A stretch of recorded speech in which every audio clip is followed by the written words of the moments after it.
On this episode of the Star Wars Time Show, we have an influx of Star Wars collectible news thanks to the arrival of Not Comic-Con, so there are plenty of pieces of plastic to fawn over this week. We will also detail some new information on Star Wars Squadrons, in particular, how ship powers can be managed in the various classes that players can play. Of course, we are going to dive headfirst into the shallow pond that is the Hayden Christensen returning to Star Wars via Kenobi rumors, which are tantalizing to say the least. Finally, we will round things out with responses to this week's fan question, as well as an update to the Battle of the Basics tournament. And to close things out, we will be honoring this week's top 5 Star Wars fan artists like the Star Wars art lovers that we are. Cue the music.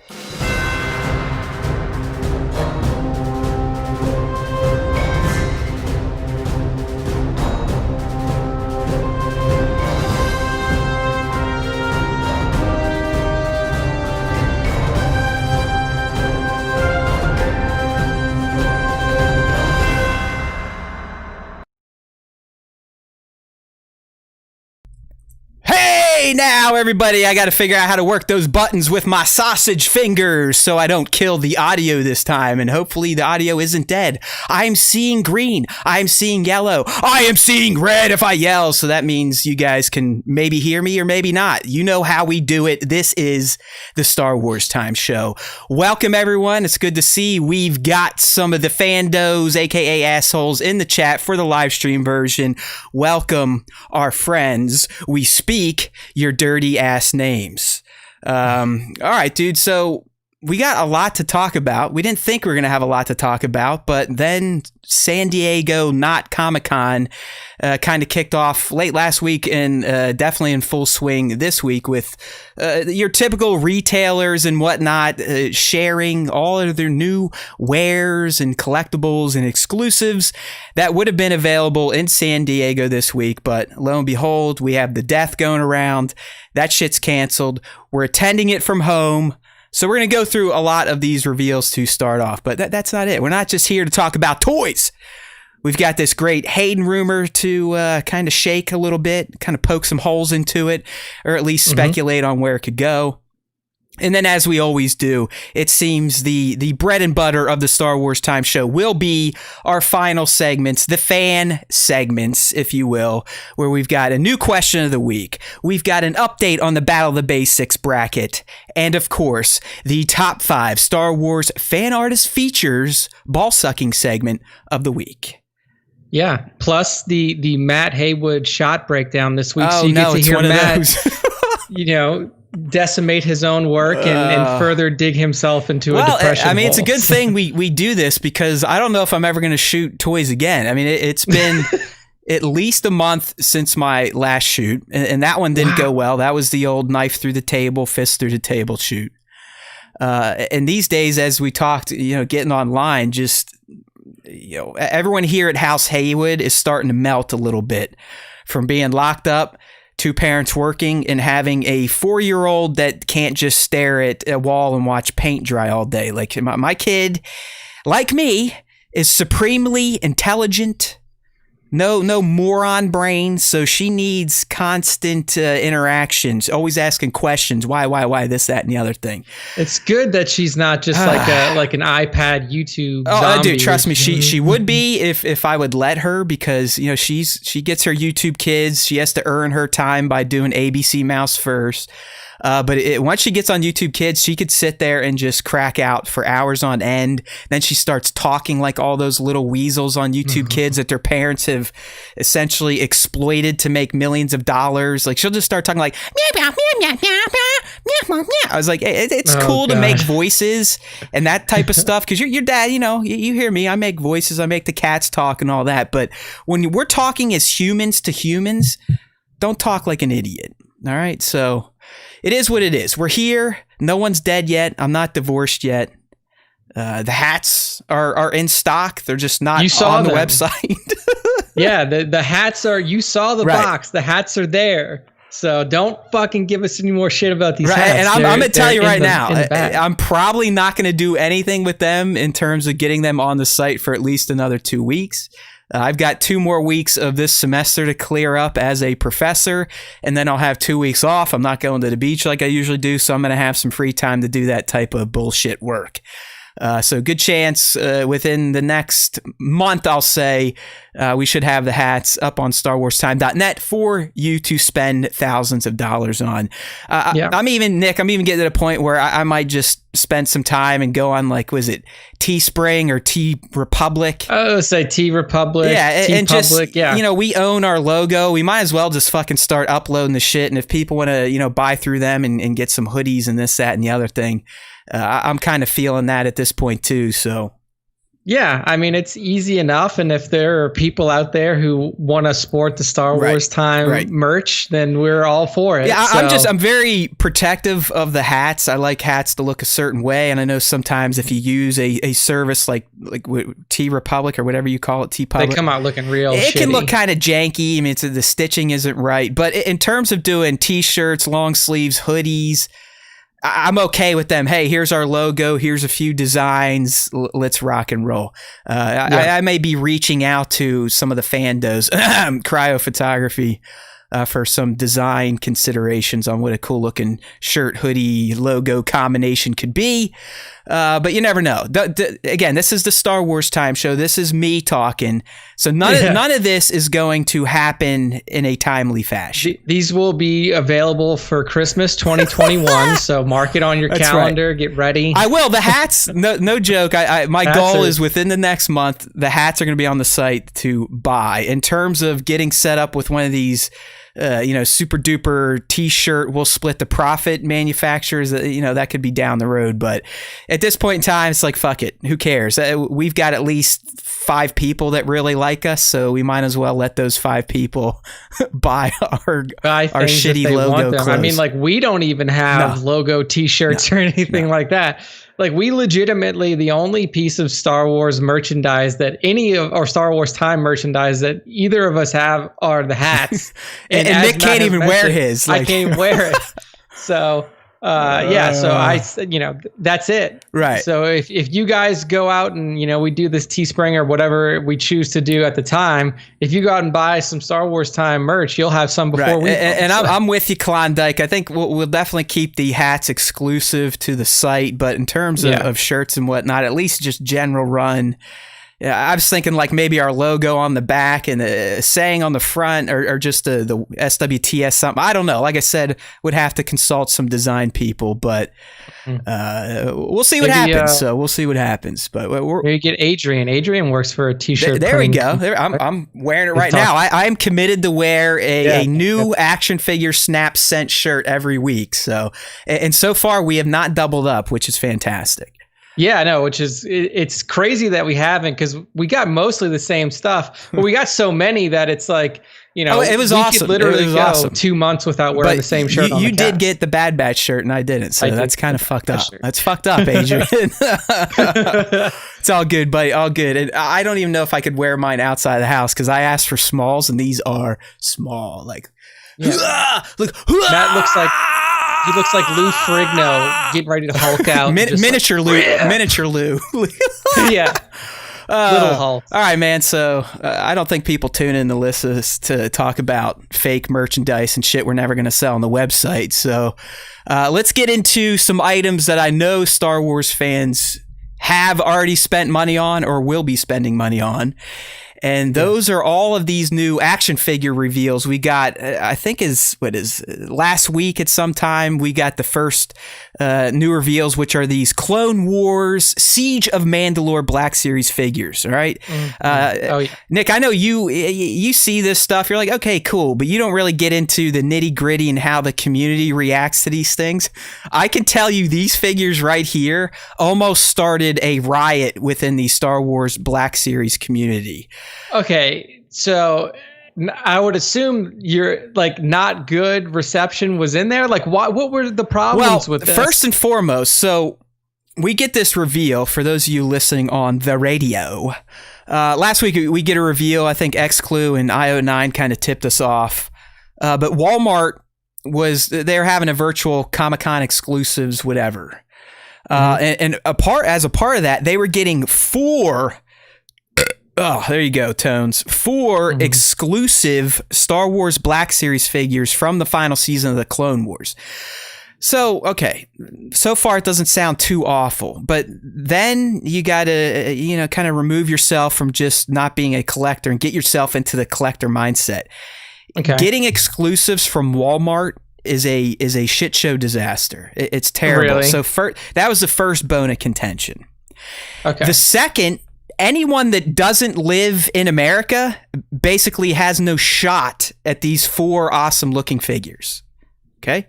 So like Tone, someone in the UK, are you able to? Can you pre-order? Would you even want to pre-order from Walmart to get it shipped to the UK? I doubt you can even do it, Nick. So Hasbro effectively cut off pretty much any other country but the United States for these figures. And if you look at them, dude, I mean, we're getting the exact Ahsoka we asked for. Remember, we kind of speculated on these leaks, and now we can see them. I mean, we're getting Season 7 Ahsoka in her Mandalorian, spandex suit. Yeah. Yep. We're getting a 332nd clone, which has a very chintzy looking paint job, but we're getting one. Yeah, it doesn't look great. We're getting a basic Mandalorian Super Commando, and then we're also Mandalorian Loyalist. It almost just looks like Jango Fett without all the cool shit. That's exactly what it is. I'm sure of it. And they didn't even make it a Night Owl Mandalorian. Like, it's not even part of Bo's special forces. And then the last one here, which is fucking dope. But again, he's just an army builder, and that's this Mandalorian Super Commando. Yeah. So these figures, they're pretty fucking badass. And the other big problem with the Walmart exclusive, Nick, at least what the community was getting at, 3 out of the 4 figures are army building type of figures, right? They're just generics. There's the Mandalorian, there's a clone, there's a Mandalorian. Yeah, it's not like you couldn't add in like Gar Saxon. You couldn't add in, like you said, like you mentioned, you couldn't add in Bo-Katan with her fucking Night Owl outfit. You couldn't have like a named clone 332nd. Like there's that, but there's army builders out there. Like even some of the fandoms, like a Rust Belt or a Visual Force, they will buy upwards of 6, 7, 8 clone troopers, 8 Mandalorians. So again, by doing these exclusives and they're going to sell out and this, that, and the other thing, it just rubbed people the wrong way. And to follow up on the actual sale, which took place last week, and I got in on it, and I luckily got 2 of each figure. But here's what happened, dude. When this went live on Walmart, I think I remember you showing none of the fucking product images showed up. None of the names showed up. You just had generic Hasbro logos, and it would say Star Wars. So, being the freak that I am, Mr. FOMO with collecting, as most other Black Series or just collectors are in general, I was like, I'm not even fucking around. I'm not refreshing. I'm just putting a 2, 2, 2, and 2 in each one of these, and I'm closing my eyes and hitting add to cart. And luckily, my order went through before they all sold out because Ahsoka went first, and then the other ones started dropping right after that. So it was just... I almost wish you could get involved in one of these exclusive FOMO buying experiences one time, just to understand the ridiculous amount of stress that us bozo toy collectors put ourselves through. When we see a reveal, we know it's an exclusive and we know it's a timed release, and just that pain and the uncertainty of not knowing if you're going to get them or not. So this was a big shit show event for most Black Series collectors. The only thing that's been remotely close to that for me was one, the Wii release, which I did sit outside of a Walmart for. And then 2, it's funny because this has only happened 2 times. It's both gaming related and it's both Nintendo consoles. And the second one was the Switch. Because like, if you remember the release of the Switch, you couldn't get one for like 3 months after it came out. Like getting a Switch was nearly impossible. And like, I missed the launch day. I didn't I couldn't get a pre-order because they pre-ordered out. I missed the launch day sales because they went too fast. So I was in like a Facebook group with my friends, and then like people would just drop in like, this place has them, this place has a few, this place has a few. And it was just like such a stressful thing. Okay, so yeah, I mean, I guess that's right. You do understand this exercise then. It's not a fun one. And I'm already, since you're talking about gaming, I mean, there's every day I'm scanning the net for the PS5 pre-order information, right? Because that's another one. These days, I don't know if it's just because Sony is ending the PS4 on such a strong fucking run of exclusives, or what. I want to play Ghost of Tsushima. I love it. I'm telling you right now. I mean, I'm an Xbox guy first and foremost. I just like the console. I like their services better. But at this point in time, you cannot say that Sony has not just slayed this generation with first party exclusives. Oh yeah, just in lockdown. Nuts. I mean, you're talking to a guy that really hasn't gamed for shit because he ruined that hobby too by starting a video game website and getting in-game media and getting review copies and basically being told what to play to review stuff versus gaming just to enjoy it. So the fact that I now, since March, have completed Final Fantasy VII Remake, The Last of Us 2, and I'm now knee-deep into Ghost of Tsushima, it's like Sony really just obliterated Microsoft in terms of first-party exclusives during this generation. Dude, I can't even, like, outside of Gears in the Halo games, I really can't even think of a lot of gotten Halo, that bad, like, man. It really has gotten that bad. I mean, there's like Ori and the Blind I was going to say, there you go. There's like some little titles, like Ori's fantastic. Yeah. But I have not felt the need to buy or game on my Xbox One for months and months and months. So I know, it's just like I still have to play Spider-Man. I'm in the middle of The Last of Us 2. Ghost of Tsushima looks so good that I can't not get it. Dude, Ghost is like, because they actually have a Kurosawa mode. I mean, if you're a Star Wars fan worth your salt, you should know that name. Yeah, a lot of Star Wars, at least the samurai aspects, were pulled from George. I'm not saying the game feels like Star Wars, but it kind of feels like samurai Star Wars. It's Sucker Punch, so Infamous people. Yes, it's open world, but it's kind of open world samurai Infamous, which makes no sense, but when you play it, it does. So I loved Infamous. And then, like, it's just, I mean, Sony's been killer this generation, and it's just... but by the way, dude, The Last of Us 2 could be... It's heartbreaking. Could be the best video game narrative from start to finish I've ever experienced. Like, and there's no spoilers coming here, but it paints one of the grimmest pictures of the dangers of revenge and vengeance I've ever seen, and what it can do to good people. It's amazing. I mean, it starts off making you hate certain characters, and you want them to just die the worst deaths, and then in the end, you're questioning who you are as a person. You're like, oh my God, like it's just beautiful. So I'll leave that there. This isn't a video game podcast, but anyways, the reason we got on this random tangent here is the FOMOs with big type of pre-orders, which these Walmart exclusives had, and we got into the gaming thing because I'm feeling it for PS5. I mean, I'm feeling it more for the PS5 at this point than the Xbox 9000. Whatever it is. I know that may change come this week, because I think Thursday MS is doing their big, hey, this is what this thing can play type of thing. So you never know, but once those PS5 pre-orders go, I'm going to get that FOMO heartbeat. That anxiety is going to kick in, and I am going to be ready, probably on Best Buy, to let it rip. Why Best Buy? Because I have a Best Buy credit card, and I love 0% APR. I got the Amazon credit card, so that's going to be my go-to.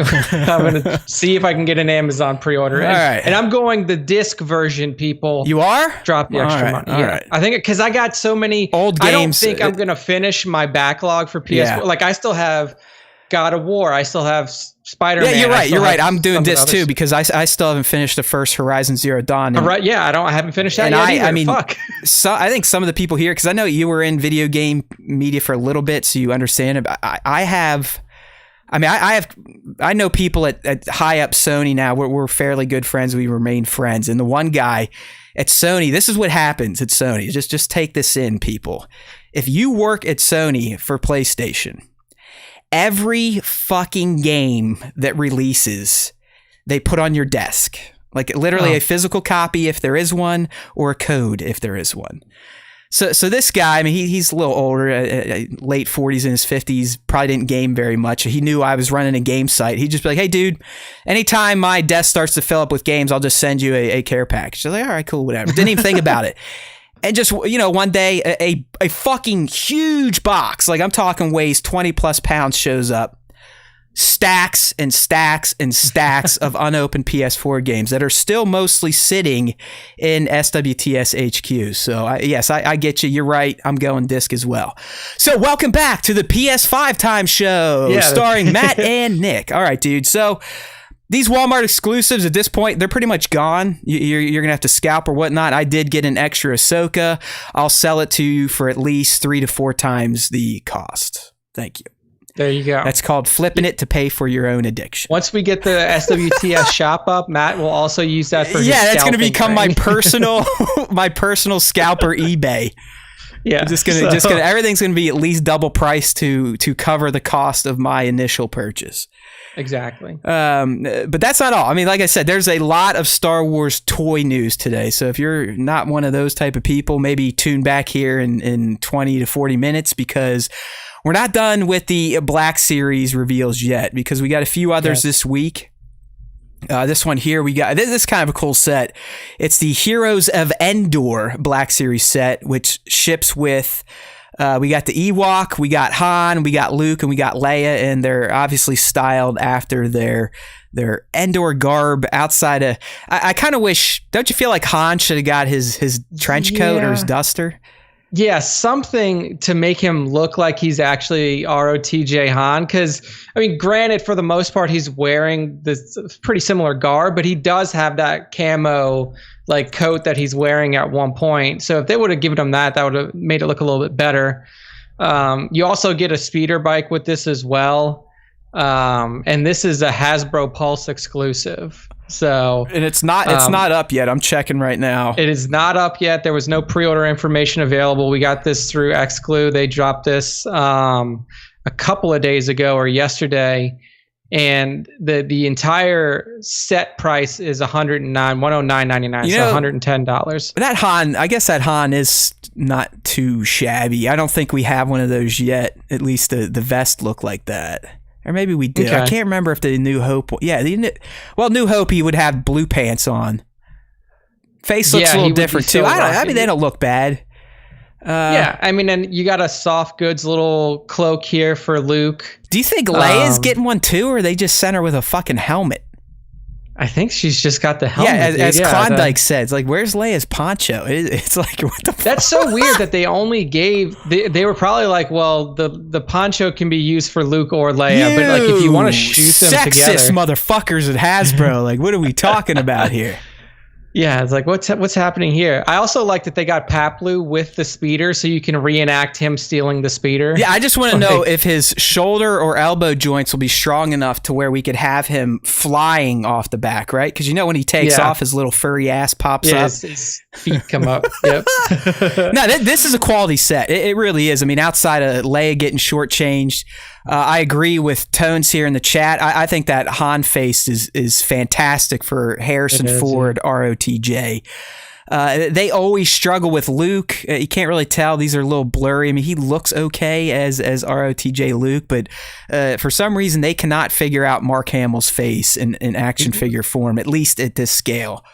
Mark needs to just go take a visit to Hasbro, sit down and let them like rotoscope his face. Yeah, I guess they could. As long as they had his bone structure, they could de-age the skin and whatnot. So I would imagine so. Like Disney can for sure. Disney can de-age anybody at this point. They can fucking create humans out of nothing. It is impressive. I mean, I still think young Leia looks... There's that uncanny valley thing with her. It is pretty cool. Yeah. But the Marvel stuff is... You can't even fucking tell. I mean, it's like, holy shit. No, dude, it's very clean. It's very clean. So, awesome set here, exclusive to Hasbro Pulse. It's not like Matt said, no pre-orders. Yeah, that's nice. I mean, honestly, a lot of fans said, I mean, if Hasbro's going to do retailer exclusives, I get it. They're getting a grease from Walmart for that exclusive. But, maybe make it timed at least. Similar to, video games. If it's multi-platform, sometimes we're like, Xbox is going to get it for a year before PlayStation. Yep. That's what they should do with those clones we talked about. After a certain amount of time, they should go up on Hasbro Pulse. And the reason I say that, Hasbro makes motherfuckers pay a fee to subscribe to Hasbro Pulse. That's what I was going to say. Like, it seems kind of unfair right. that not only you have to pay to be in the club, the Pulse, but you also have to pay the same, like a premium for the fucking figures. You figure that you would get some sort of dude. I'm pretty sure your $50 only insures free shipping for a year if you buy through Hasbro Pulse. That's it. It's not like you get. Hey, I paid $50. I get a 30-minute advance on exclusive windows. Like I can go in first. That shit makes sense to me, but I am glad this is going on Pulse. This probably would have been an SDC seer where not many of us would have been able to get it until either after the fact or a stripped down set. So hopefully there's enough for all of us trigger happy clicking fools whenever this does hit the Pulse. But, X-Clue Magazine or our dumbasses will have that information only after I pre-order mine first. Okay. Indeed. We've talked about that. I will always share this stuff with you after I've secured my figures. Yeah, because if you get one and Matt doesn't, you are legally obligated as a Star Wars Times subscriber and fan to give it to Matt. Yes, thank you. That's in the contract that you signed upon subscribing to the podcast. You got to pay your what they used to do to kings and queens. People would like come ties. And pay your ties. That's right. Drop them at my feet, motherfuckers. Yep. Well, hey, if you're tired of Black Series reveals, tough shit, because we're not. Because there's more. And we're going on to the next one, and that is a reissue of the Black Series Hoth Wampa and some slick looking small scale figures, as I'll call them here, Star Wars 375 hashtag for those of you in the know. But Nick threw this one up too. He's been doing a lot of the toy posts, unfortunately, because I got to watch the kid and do some work. But Nick threw this one up yesterday. We are getting a reissue of the Wampa. I mean, the Wampa's out there. A lot of us probably already have them. Looking at the images, and I tried to grab my old Wampa today. I'm not seeing a drastic uptick in quality here, Nick, for this new Wampa. So this is basically like if you missed it last time. Yeah, it's kind of like, it's almost like an archive release is what it looks like. And I think they're still playing on it's ESB 40th, so let's just keep dropping Empire shit keep throwing here. them out. I do like how it has the old Kenner style. Yeah, that's what I was going to say. Yeah. I do love the packaging, but know, I just wrote an article in X-Clue Magazine issue 2 essentially railing on people for loving packaging. So I don't want to say it out loud too many times, and I'm not going to say I'm going to buy this just for the box. Yeah. So, I mean, Hoth Wampa available, Black Series, and then like Matt mentioned, the 3.75 inch release is going to be the 501st. Hold on, we got a great update from Tones here in the chat, Nick. Sorry. There is an update on the Wampa. They cut out the blood that's on his face on the old one because it's like that Elmer Fudd can't have a shotgun shit anymore. So it sounds, at least what Tones is saying, they cut the blood out and painted the paws. Okay. I was going to say, it looks like there is some good coloration, at least to like the chest area and the hands. Yeah. So it does look like it's mostly paint they updated. There's no real sculpt change. So I'm probably going to sit tight on this one, but as Klondike's saying here in the chat, I mean, and people that have taken advantage of Hasbro's archive program, those of you that weren't kind of collecting these things many years ago, these are your chances to now get them without taking it up the the old balloon knot shot. So that Wampa, hey, if you need him, he's going to be out there too. I believe this is, as you said, another Hasbro Pulse exclusive. Yes, as is the 375 this inch set 501st right here, Nick, and oh man, ARC troops. You didn't set him as media files, so we can't click on him and look at him. Oh wait, I didn't. I did for fucking Wampa. It's all right. It's fine. I'll edit the post. It's fine. These people have already looked at these, but I have to tell you, man, this set, and we're talking about it's Star Wars 3.75 inch. It's a set of 3 501 troopers. You're getting Fives, Echo, and Jesse. And they look marvelous. I mean, for this size, they look so damn good. And all this did, Nick, was just make me go, why can't we get this in the 6-inch format? Yeah, I mean, stuff like this, if you can make it look this good at 3.75 inch, imagine what a proper like Black Series 6-inch figure would look like. I can't, like you take Jesse's helmet off and he's got that tattoo on his face. It's just, I mean, Fives, I think he had, didn't he have something on his face too? Tattoo. Yeah, he had 5, well. I believe. So, I mean, these look phenomenal. And actually, one of the communities, the toy community that is, one of the customizers there, I think DB12 Customs or DB Customs 12, he literally just dropped his set of these 3 yesterday at the same time. Complete coincidence. He has a 6-inch set of these right now. I don't know if he's selling them, shit. But check him out on Instagram. I believe, again, it's DB_customs_12 or DB_12_customs, something like that. But DB definitely has custom versions of 6-inch scale figures of Jesse, Fives, and Echo. See, I'm not going to get this because I like I said, I've limited my lines these days. I'm Hot Toys or Black Series. Hot Toys, Black Series, or the occasional Mezco. Or Mezco. That's not Star Wars or related. Some other shit. Yes, it's all. It depends. I've become a Mezco sycophant at this point in time. I mean, it's one of the worst FOMO toy buying experiences out there, but I am. Their shit is just so good. I mean, I bought a fucking Nosferatu figure. Like, what do I need that for?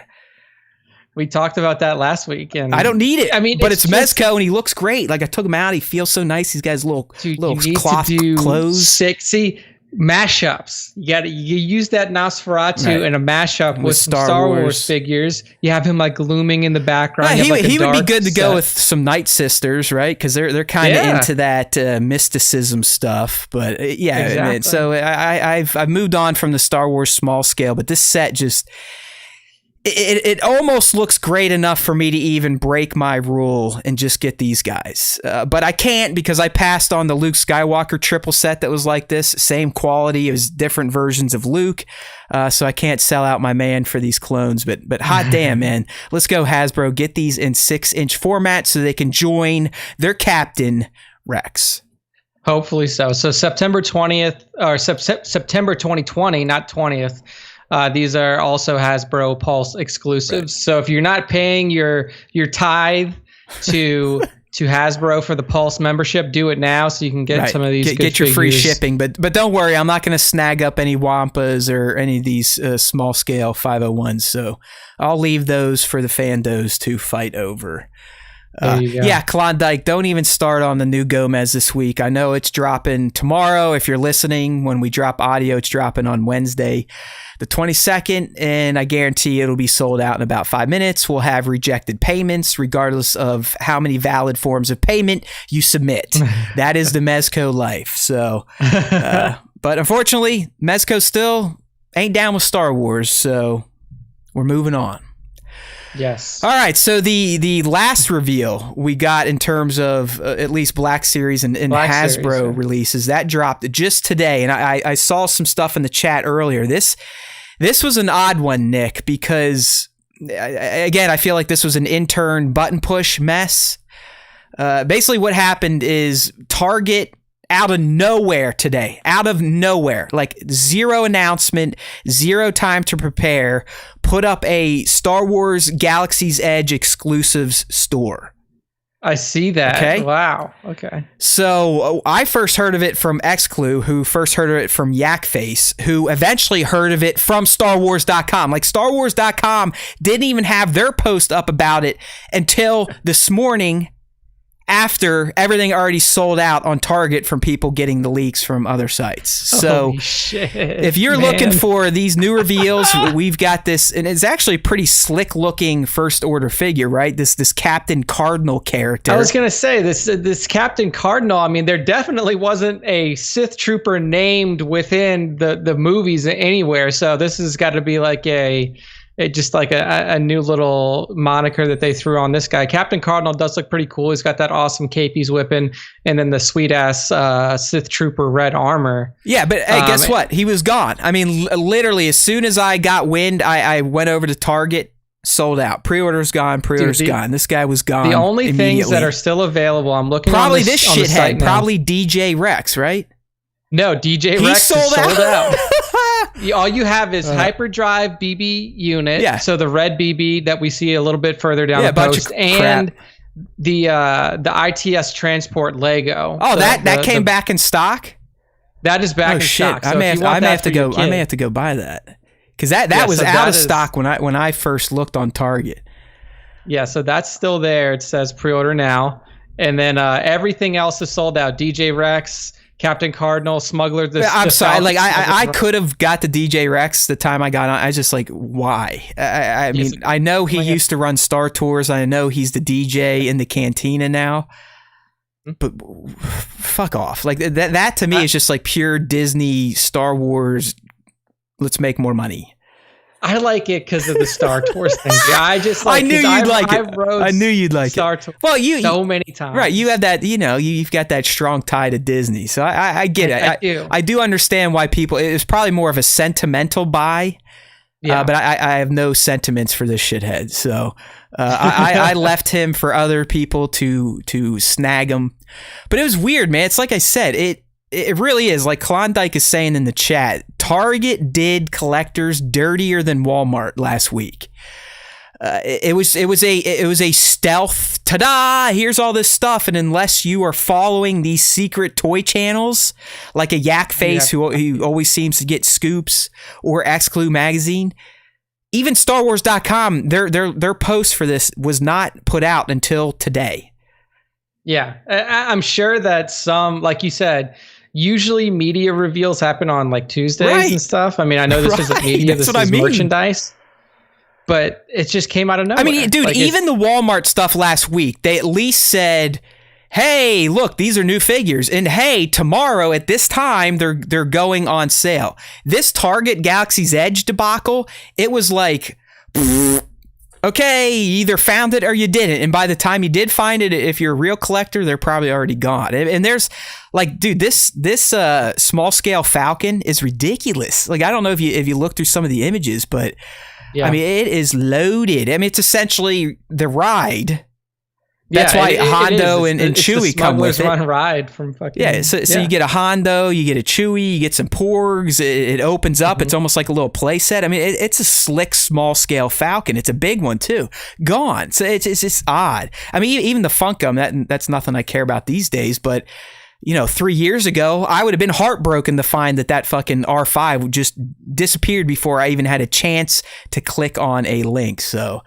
It's just weird. It's a weird, and I can only credit it to, again, someone got click happy.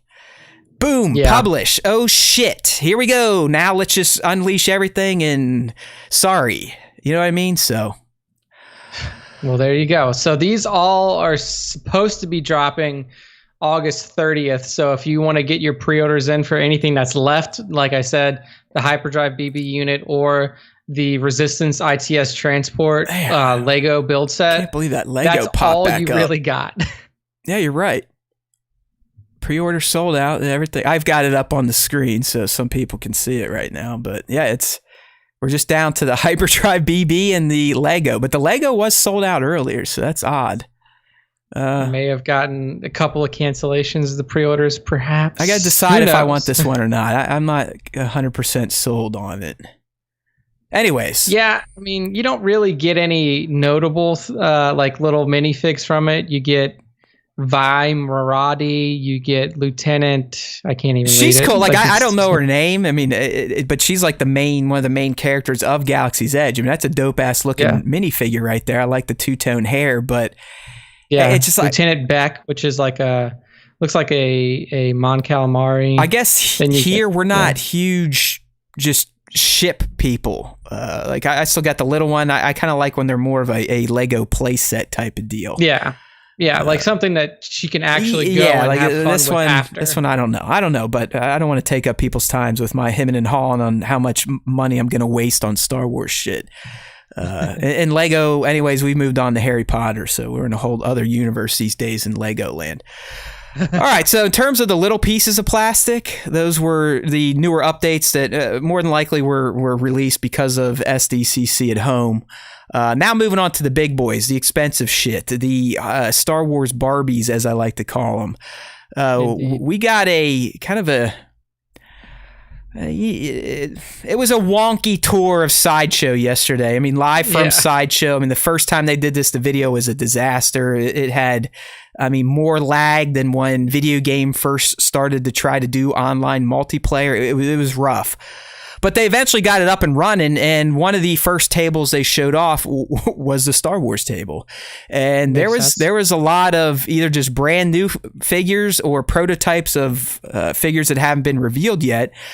So we got some juicy looking 1/6 Star Wars figures coming our way. I don't know when they're going to go up, but the ones that really caught my eye here, dude, from this tour, obviously number 1 and number 2. And look, I just did the same thing Nick did. So if you right click on the image and then click open a new tab, then you can see them full screen. Well, I'm not going to do that now, but it's the we're getting Clone Wars / live action looking General Kenobi and Anakin Skywalker. That's fucking that sick. Anakin is money. I was gonna say this Anakin's face looks like it looks better than Hayden Christensen. It's like if they took Hayden Christensen and then did slight little things to make him a better version of himself. Like it looks so fucking good. You could, if you didn't tell somebody, if you just showed that face, people would think that's a real human. Right. It's also, at least from a collector standpoint, in any sort of scale beyond the little guys, it's a very unique look for Anakin. Because in the movies, we essentially have two versions of Anakin outside of Slave Anakin. You got his ponytail look and then his long hair look. Essentially, still wearing the same tunic for the most part, same robe. But in Clone Wars, they played with a little bit. And they kind of gave him this more maroon-looking undergarment with the blue tunic over it. I mean, it's such a unique-looking Anakin. But to the Clone Wars, but we're getting the live-action looking Hayden as the portrait. And I think it's fantastic. I mean, these can't go up for pre-order soon enough. These will be instant add to cart payment plan styles for me over at Sideshow. Other stuff, I mean, we finally got a good look at the full Beskar Mando with Baby Yoda. I mean, my God. Yep. My God. I mean, look at these two. Look at that little thing. Look at him! Baby Yoda. Look at his face. It looks so good, especially in that one, and like the first shot you have of the two. I know, he's got that little, where you don't really see the full Mando. The little happy look on his face. His little surprise, like his little hands. It's beautiful. I mean, it just goes to show you, like, I mean, you can make plenty of arguments against dumping over $1,000 on the Mandalorian Hot Toys figures, but I'm feeling better and better about pissing all that money away at this point in time. Seeing this set, the full Beskar with the little guy, I mean, that makes me happy. As does the life-size child. I mean, it looks exactly as I would expect it to look. It's looking good. He's so goddamn small. I mean, it looks real. I mean, outside of having, was it $5 million worth of parts in there? I mean, animatronics. That's pretty much what they had on set. Dude. Like even down to like the neck wrinkles under his chin. It's beautiful. I mean, I can't wait to have this thing and then my kid take it outside and rub it in mud and shit like that. So yeah. So I have one question for you on these things that are showcased here. So right next to you have the Kenobi, the Anakin, and on the first row that top right one, is that like a Mythos Kenobi style? So this was the only statue I included because I'm not a huge statue person. I have two very nice statues. I have a Hulk maquette from the first Avengers from Sideshow is just a work of art. And I have a Man of Steel from the 2012 film. Also nice face. Doesn't look like Henry, but either way. Oh, by the way, Henry, did anyone watch... You saw that video? Anyone watch Henry's PC building video? Dude, that was hot. I do like that guy. There's sometimes like I think he doesn't have any brains. I mean, and I'm not saying he's smart because he can build a computer, but he knows what he's doing. He's entertaining. He figured it out, dude. He figured it out. He's not just as brain dead as I thought. Because to me, Henry more or less plays the same character in everything he's in. It's like that type of guy. I loved him in Witcher. I mean, I do love the guy. But he was great. He's fantastic. That's probably the best I've ever seen him because it suits his personality so well of just kind of grunting and looking like a badass.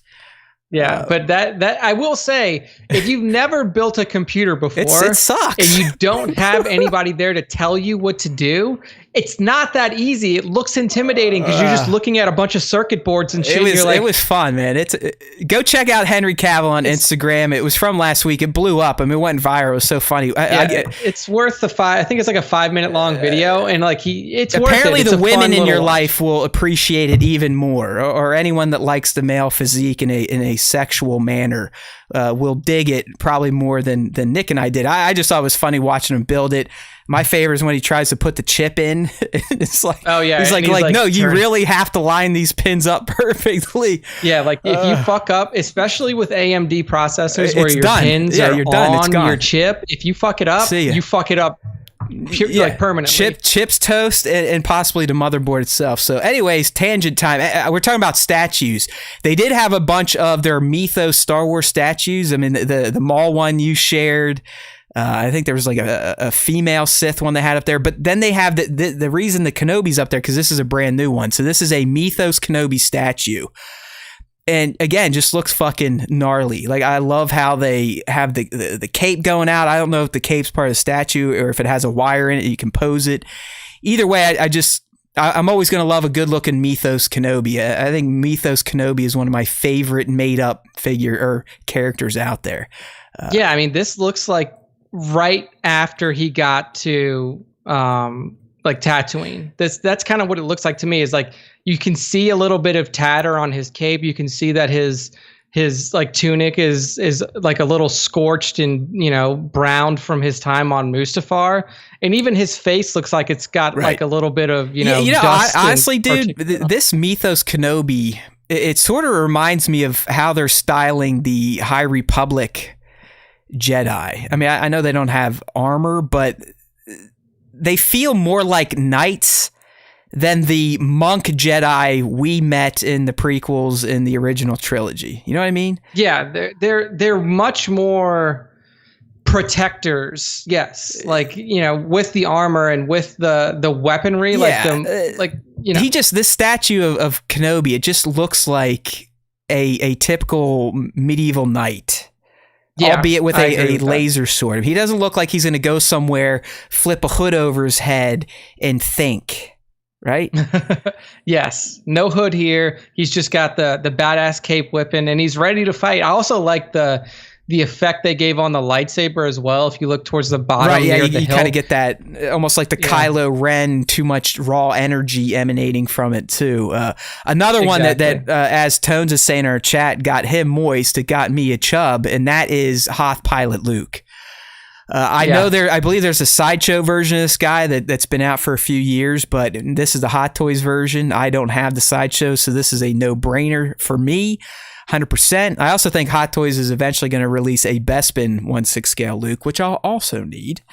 And then the final new reveal here is this Jango Fett, which has a brand new prototype face sculpt of Tamara on there, and he looks good. I mean, it looks good. I'm up in the air on this Jango. I don't know.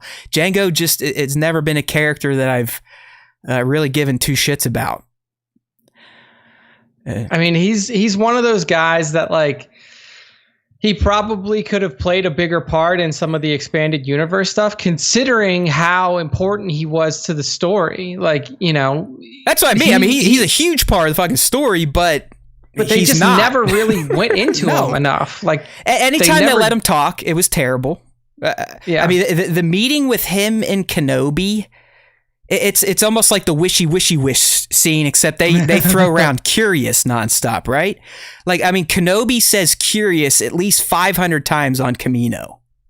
Yeah, I mean, he's definitely trying to play up like, oh, I'm just trying to see what's going on here. But he's not a very good spy, I would say. And Jango's like Boba, Baba.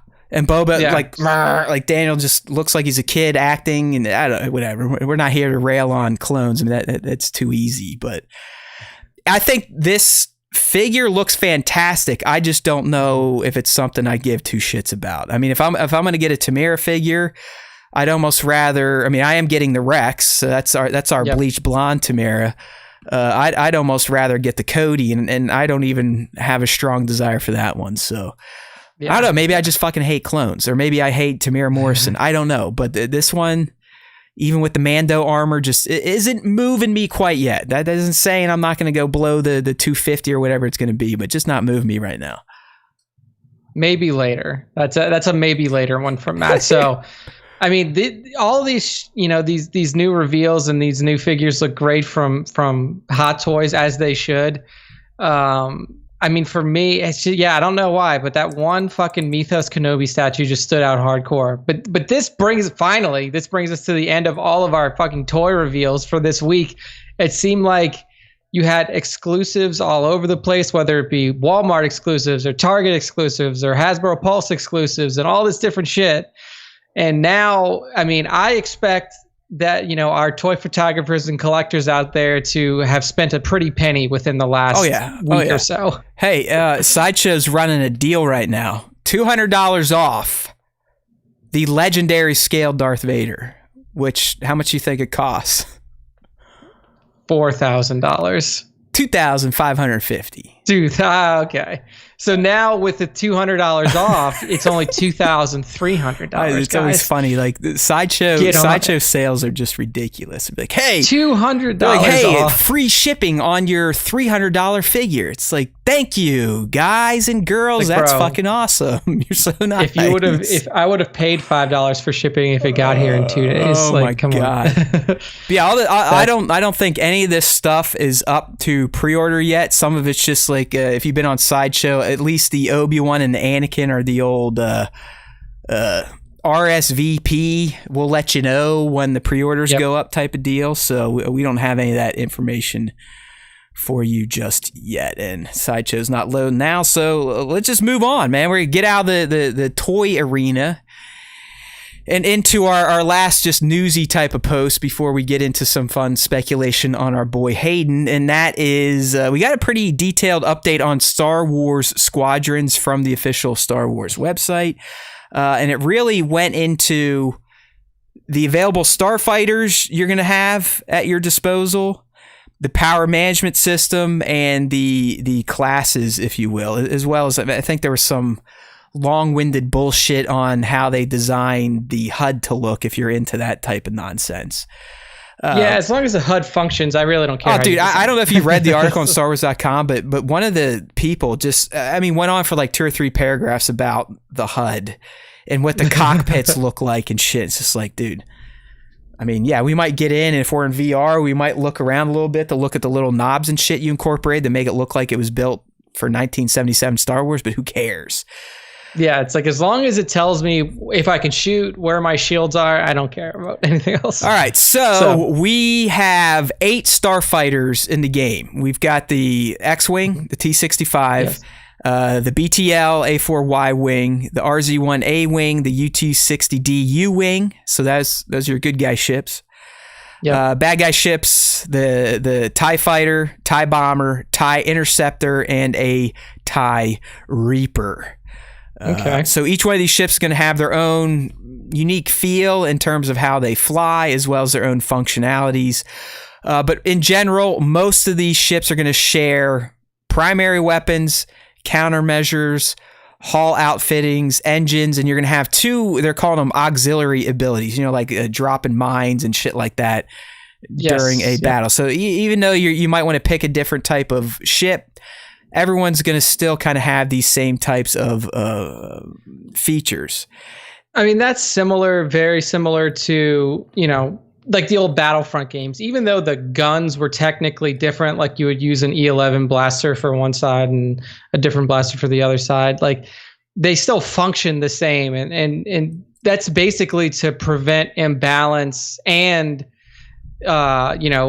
fixing an issue on the balance side for the development team. Because if you have two different classes, you have two similar classes on both sides that do two different things, then you make them harder to balance. If they do this exact same thing, then balancing the game becomes a lot easier. So makes total sense that they made that decision. I guess what I really liked, though, and I know they tease it, it's not like this was new, but there is going to be strategic power management during each and every battle. All right. So, and what I mean by that is that, yeah, you might be, when you're upgrading your custom ship, you might be like, hey, I'm a fucking shooter. I'm going to put all my upgrade points into lasers. I'm going to max out my lasers, which is all well and good. Like, by default, your lasers are going to be pretty damn tough.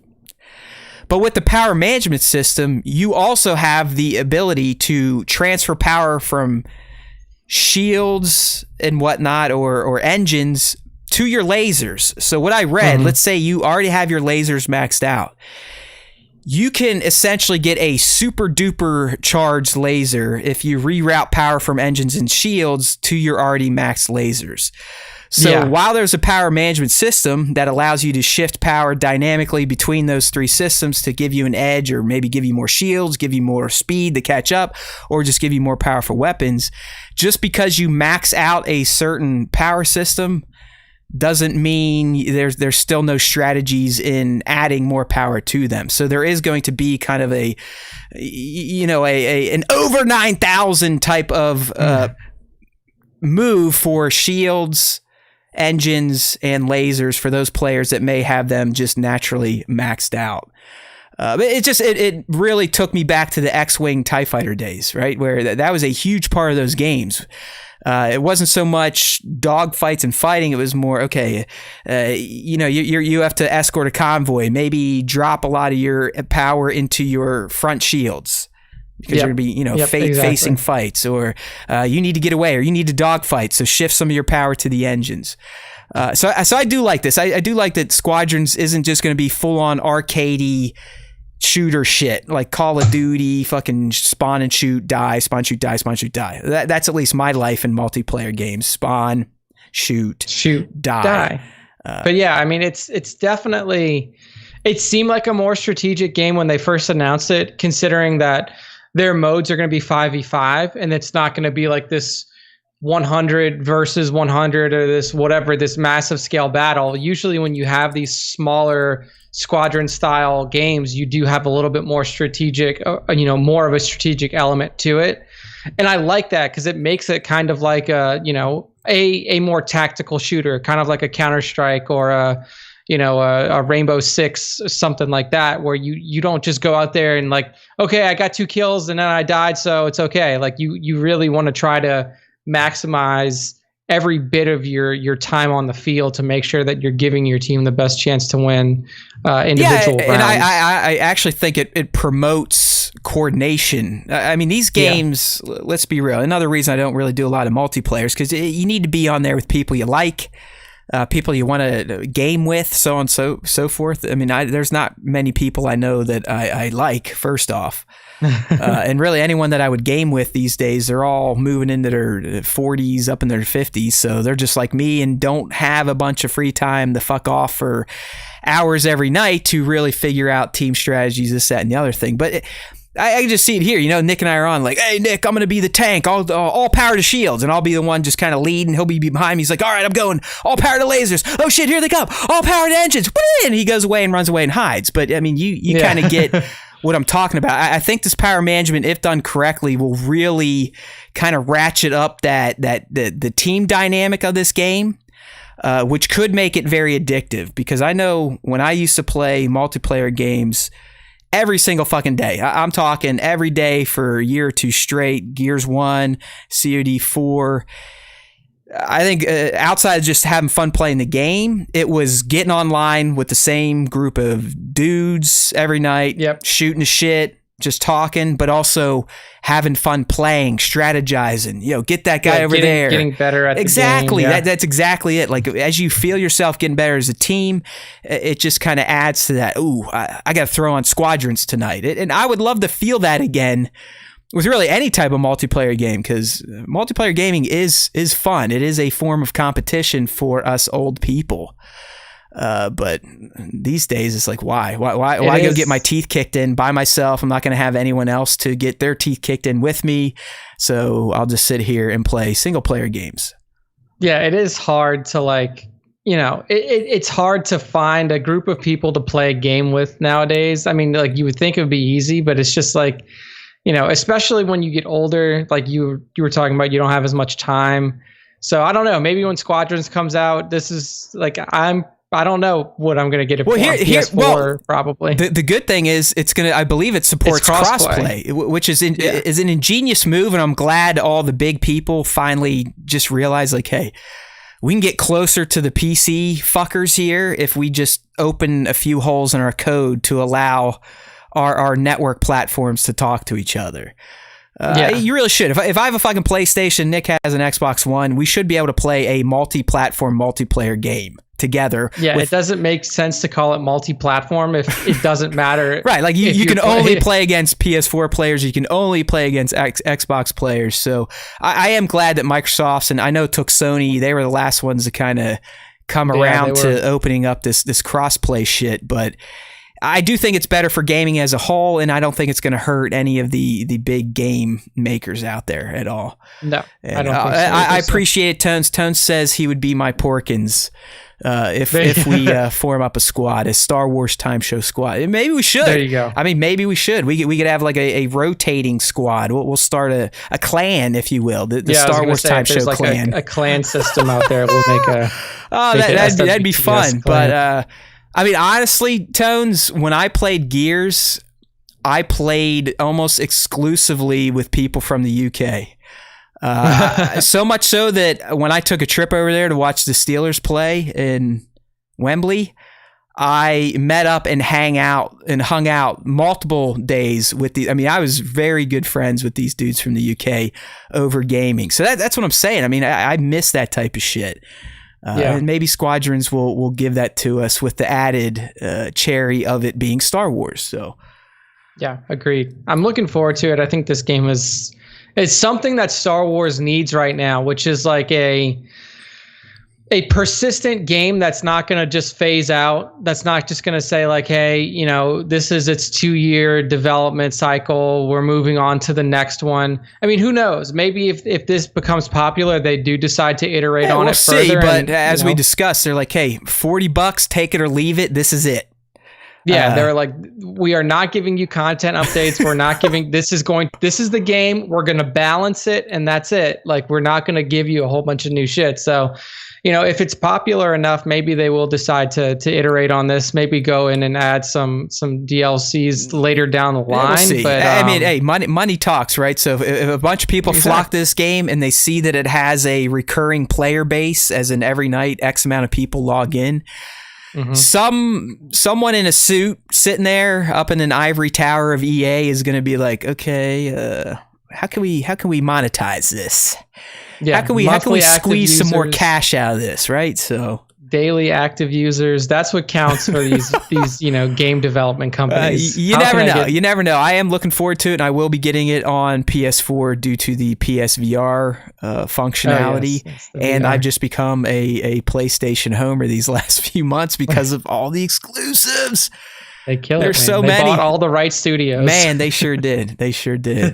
And this is coming October 4, I think, is the drop on Squadrons. Still not done yet. We did get there are going to be classes that each one of these the 8 starfighters fit into, Nick, and they're typical. I mean, we've got the fighter class ships, the interceptor class, which are more the just straight up dogfighting.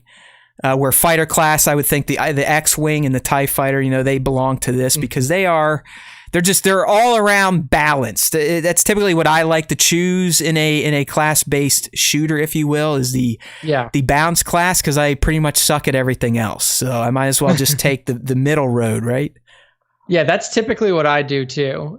And like nowadays too in games, I'm starting to play support classes more. Yes, me too, dude. Because you don't have to worry about aiming and shooting people. Exactly. You don't have to. You don't have to. I love accurate with your shots anymore. That's why I loved. Damn, what was his name in Overwatch? Roller skate boy. Oh, Lucio. I love Lucio. Yeah, because you don't even have to shoot your gun. All you gotta do is just skate around people, man. I mean, dude, that game was so much fun. It really is a fun ass team-based shooter. It's just another one. No people to play with, and people just get too damn good. So see you later. I have kind of sat myself out of that game. I've been playing it a little bit. I play all Blizzard game. Well, I guess all Blizzard games were only available on PC until Overwatch, but I play that on my computer as well. So that's crazy, man. I've got friends. I didn't even know that Diablo 3 has active seasons and shit still going on. Yeah, dude. It's like season 21 of Diablo or something like that. It is nuts. Yeah, because like all these people just, they like their clicky clicks. I love Diablo too. I mean, I'm all for a brainless clicky clicker. It's crazy. I mean, it's like Blizzard's kind of like a rock star where they can squeeze years and years and years out of a title, even though it's old. I mean, shit, people still play GTA 5, and I feel like that game came out on Xbox One or Xbox 2. Yeah, like whatever the Xbox 360. And like that is their big, like that was Rockstar's big reveal for the next generation too. Is GTA 5 for fucking PS5 and Xbox Which Series, means, whatever. Just like we said with Squadrons, whoever's looking at the analytics just went, hey, yep, this makes sense. Let's keep going. Yeah. Just keep supporting this game. Yeah, people are still playing. So for those of you out there who are gamers and are complaining about Rockstar not making a new Grand Theft Auto, stop playing GTA 5. Stop playing the old shit, my friends. Yeah. It's like we said before, if you ever want these big companies to change, just don't give them the money. Like all you that bitch about CODs get repetitive, well then quit spending collectively $500 to $600 million the day it releases. It's true. That's like a big neon sign to greedy people. Make more, make more, make more. Who cares about trying different things? I mean, I would do it too. If I owned these licenses and people are coughing up $500 million on a yearly basis for essentially the same thing, fucking A, I'm cranking out Call of Duty 1, 2, 3, 4, 5, 6, 7, 8, 9, 10, 50. Yeah, I'll just change this color here. I'll make it Russia instead of China, and then there we go. Well, how do these days they're just bringing back the old characters that are dead and just saying they're new adventures or it's a remaster. So I mean, doesn't matter anymore. Speak in a capitalistic society. Speak with your dollars. Indeed. So, Star Wars Squadrons, October of 2020. I'm pretty sure it's like October 7th or something like that. Whatever the first video game I'll throw out another October date, so we have 3. I'll go October 4. Yeah, I think it might. We went 4, 6, 7. So guess you pick one. The first Tuesday of October is the 6th. All right, so that's probably what it is. That's probably okay. Like we never said we're reliable for information. There's no Noah outlaws here. We are not as informed as Kessel Run Radio and their fucking 100% scoops. True. Fuckers. All right. So let's get into some rumoring here, Nick. Indeed. Who knows? I mean, this might have come from Noah himself, the new god of breaking Star Wars news. This is kind of all over the place last week, right? We get this rumor out here from another site. You're going like, who the fuck are these people? LRM Online. Yeah, but it got picked up everywhere. We fell for it. We went for the clickbait. I mean, these days I'm hard up to talk about anything that we just don't make up. So I was like, fuck it, let's do it. So Nick threw it up here, but really, I mean, we've talked about this before, but there's a new wrinkle to this rumor, right, Nick?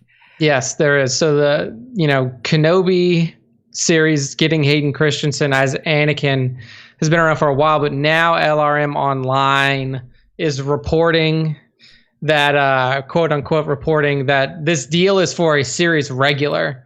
So if you are familiar with TV lingo, that means that that Anakin is likely going to be in every episode. He's not going to just pop in for a cameo, or he's not going to be a one-time appearance, or a once or twice in the series. He's likely going to be in every episode in some capacity. Well, I mean, if it's truly staying at 4 episodes, that makes sense, right? I mean, that's not going to be too hard. I mean, there's been other stuff floating around Kenobi in the Star Wars rumorverse about how the creative differences and this, that, and the other thing. But I think the last we heard anything official, 4 episodes tops, I believe. Yeah, I don't remember that one specifically, but which is a crime. I mean, that's fucking crime. I mean, Kenobi should have got at least 8, 6, multiple seasons, but it's fine. I just want it to happen at this point. I'm still not even sold it's going to happen. Yeah, I mean, look, if we get 4 45-minute long episodes, that's still a good chunk of content. That's 3 hours of content for you. So, all right. So with this new wrinkle, Nick, I mean, if he is a series regular, and as you said, that means he's going to appear in probably every episode, especially if it is only a 4-episode limited series. Mm-hmm. So how do we do this? I mean, is it full on just always flashback into the good old days? I mean, I imagine Ben, or if he's calling himself Ben at this point, Obi's hanging out, probably feeling pretty bad about himself. I mean, he thinks he just killed his friend, but probably knows he didn't, because he's probably heard about the rumblings of Vader at this point. Because I don't think this is happening like immediately after Revenge, right? I think it's maybe a couple years removed. Yeah, I think it's like 1 or 2 years after the end of Revenge of the Sith. Right. And in my opinion, the best way to do this, it has to be through flashbacks and dream it's kind of what the peanut gallery's saying here, and what I was thinking, working through my head. But it's like, I don't want to say that every episode starts this way, but maybe it is just Kenobi. He has PTSD, and it's from the betrayal, seeing his best friend laying there burning alive. I hate you. That type of shit. That's gonna fuck somebody up. Oh yeah, I mean, so it's almost going to be like his Jedi therapy is going to be reflecting on, and maybe it's even Ben asking questions, and we see like, if I would have done this differently, could I have prevented Anakin's fall? If I didn't push him this way, could I have? Maybe that's what we'll be getting, stuff like that, like shoulda, woulda, coulda.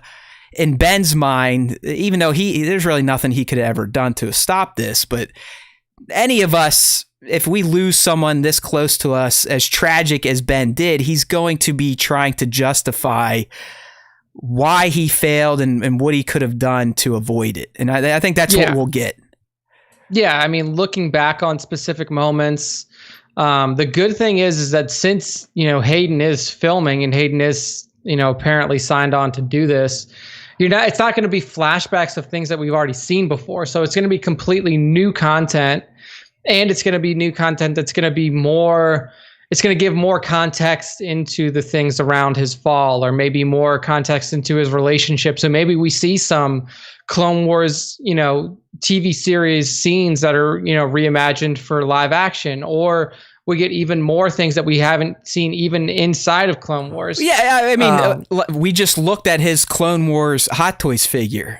Give us that Anakin Skywalker. Get him in the maroon and blue. Let's actually see live action Anakin and live action Obi-Wan fighting in the Clone Wars, having that general to general camaraderie that we saw in the show. Seeing Anakin pretty much show him up all the time, but do it in a fun way that makes Obi-Wan laugh and still love the guy. I mean, a perfect example of that was the first episode of Siege of Mandalore, right? I mean, Obi-Wan is at a standstill on a bridge. His forces are getting pelted, and homeboy just rolls up very casually, starts talking shit to Obi-Wan like, hey, man, do you want me to finish this now for you? Goes out, talks shit, and wins the day. That's the type of stuff I would imagine we may be seeing, because as Nick has said and I have said, I envision Ben, I keep calling him Ben because that's how I envision him on Tatooine, but I do see Ben thinking of both the good times and the times where he may have felt like he fucked up with Anakin during the Clone Wars.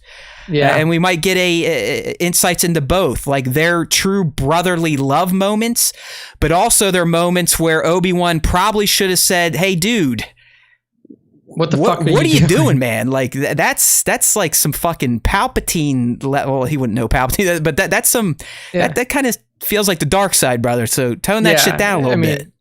You know, maybe talking to him sooner about his whole relationship with Padme and treating that whole thing differently.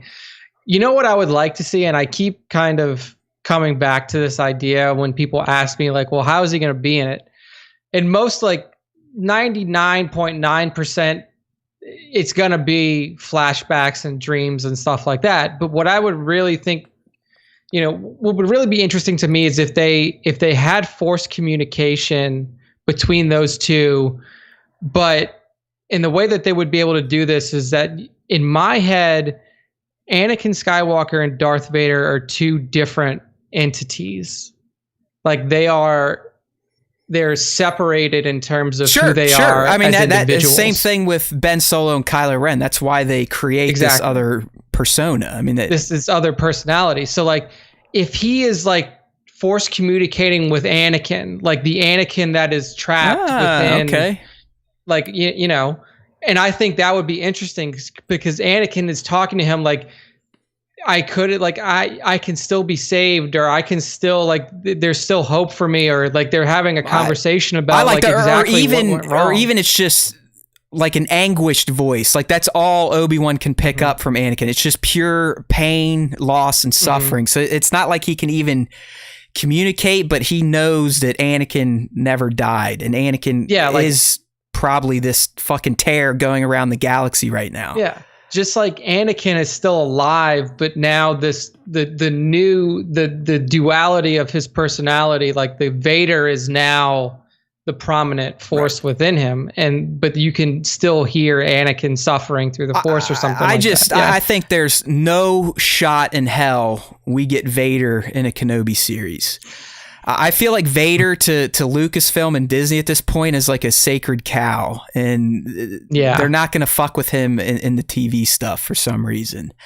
Yeah, I mean, it was so successful though in Rogue One. No shit, man. I mean, in anyone we talk to, anyone that listens to our dumbasses, that's probably the one thing that Star Wars fans these days, as fucked up as we are, as divided as we are, the one thing we can all kumbaya around is Darth Vader everything.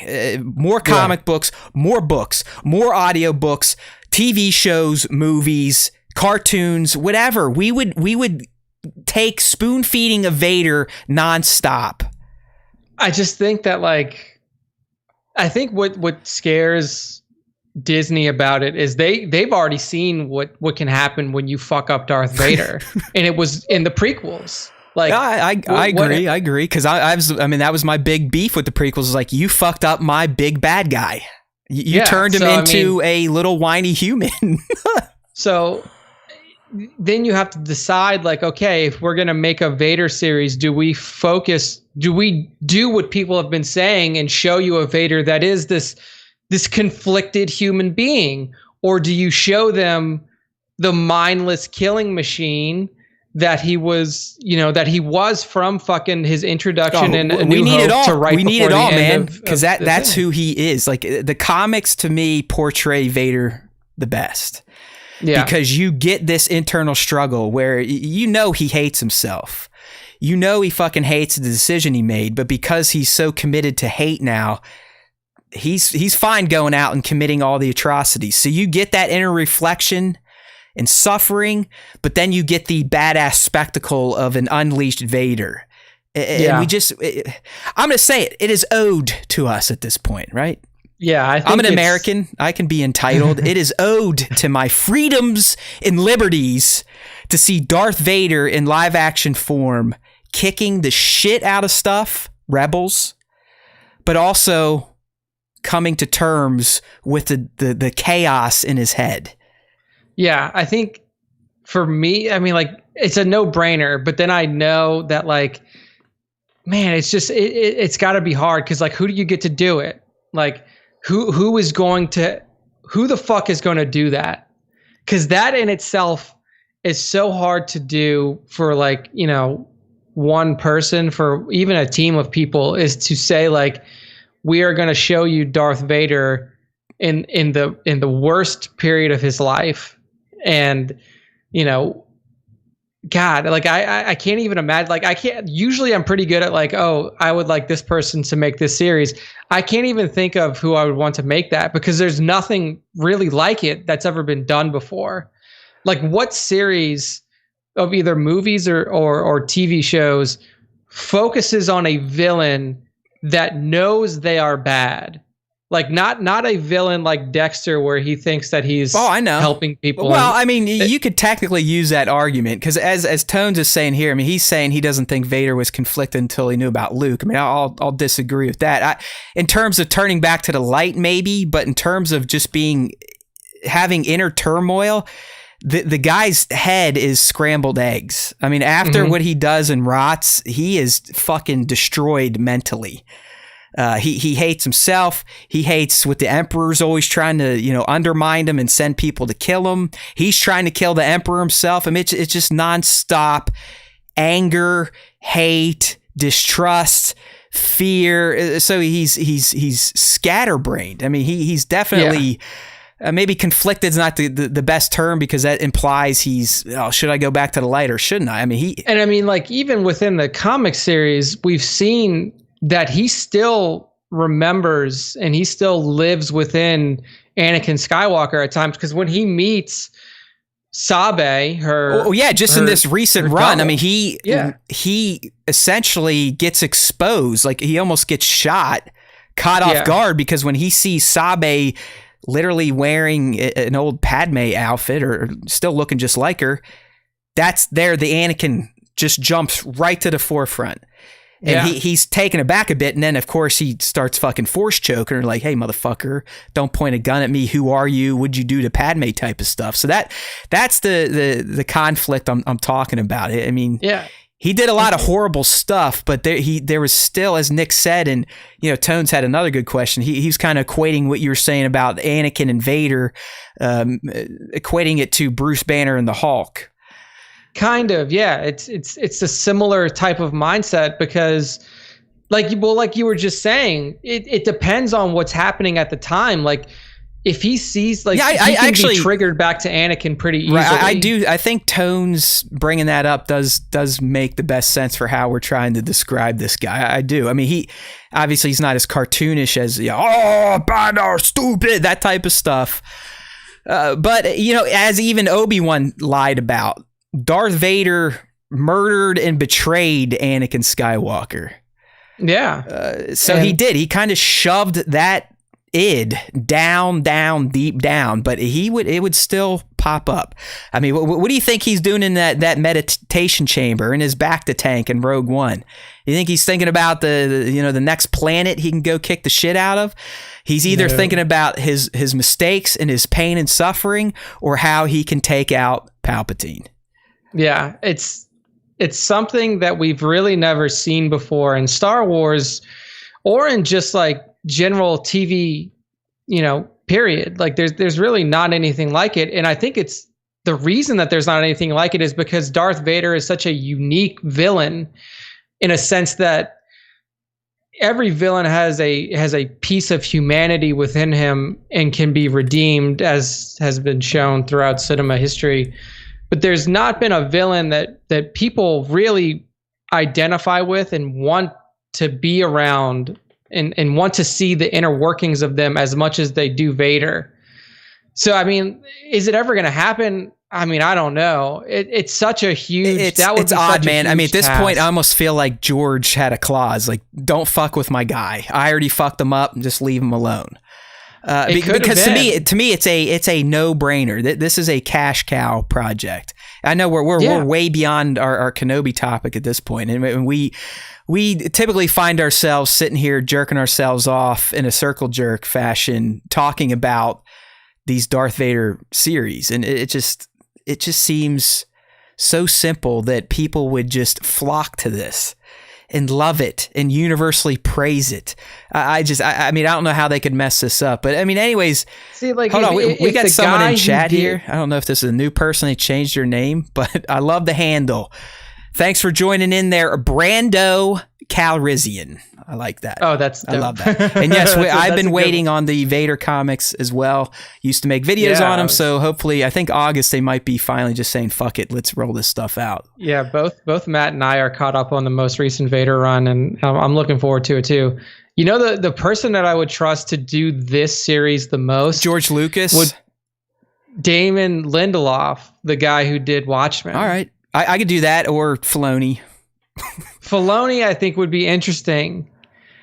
I don't know if you have to get dark with this series. Like, you have to get real dark. I just maybe they work together, because no one at this point is going. No one knows the essence of Star Wars better than Mr. David Filoni. Yeah, nobody. Like the guy still. Just that essay he did, or that verbal essay he did on the Phantom Menace and the Duel of Fates and what that really meant. I mean, that is like Nobel Prize winning Star Wars conjecture, right? Yeah, I mean that's PhD level Star Wars. Like, he learned it from the maker himself. So he needs to be like, he would. I agree. I think Damon can tell some pretty fucked up shit.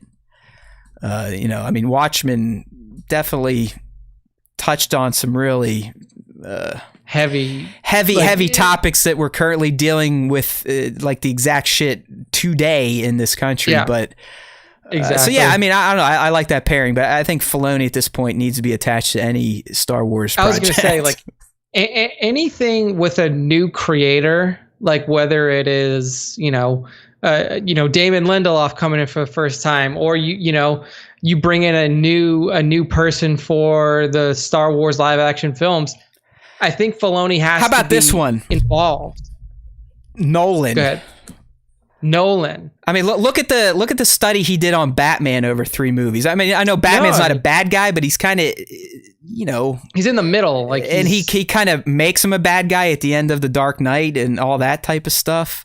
I think Nolan would be good for getting in the head of Vader, because he kind of, at least he does. Nolan does a really good job of bringing out the inner monologue of characters. Yes, that's what I want. Format. Okay, I'm too dumb to know those terms, but that's what I want from Vader, because we get it in comic book form. I want it in movie pictures, like, yes, not words and shit from last week.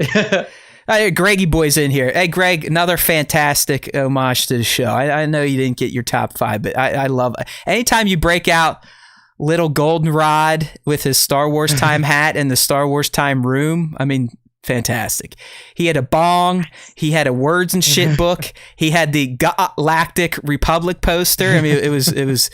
I mean, just so many little Star Wars Time Show Easter eggs from our man Greg Bird. I will say that you shared that picture after the top 5 came out. So it could be in the running for next week, but now that Nick knows about it, he's definitely not going to pick it. So I wouldn't get your hopes up. But no, he sent it to me on Facebook, I think. Yeah, so Greg's trying to make his case anywhere. Words and shit. I mean, like, anybody who can take. I mean, Batman is a darker hero than what than what you typically see in comic books or movies.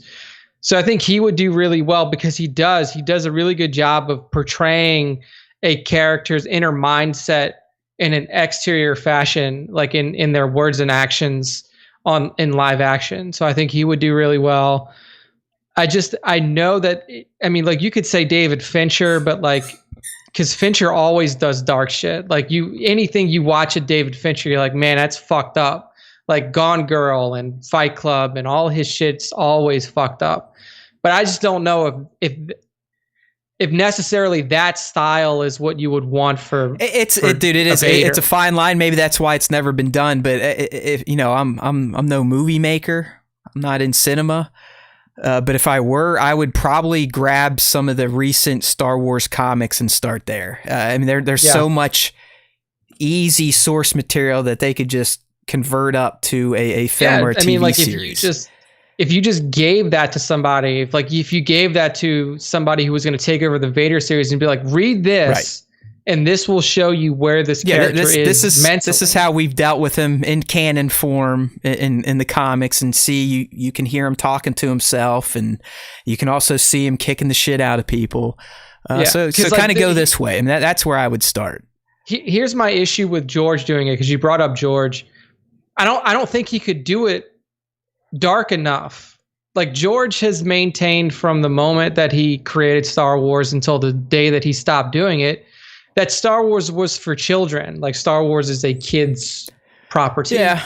And in a sense it is. Like, and in a sense it should be, because and I've said this multiple times, if you want a property to last generations, multiple generations, not just this is what it is for now. Right here. A lot of us born in the 70s and 80s, we are poster childs for getting us addicted to the Kool-Aid Young and what it can do literally for a lifetime. Yeah, but like, you're the perfect example, because you were generationally raised with the first Star Wars, and then now you are fostering the new generation into. And I just saw it on I still hate that I have Facebook, but it's for some of the shit we do at the site, this, that, and the other thing. But it popped up the memory the first time she asked for Star Wars, so it refreshed my mind. She was just over 2 years old.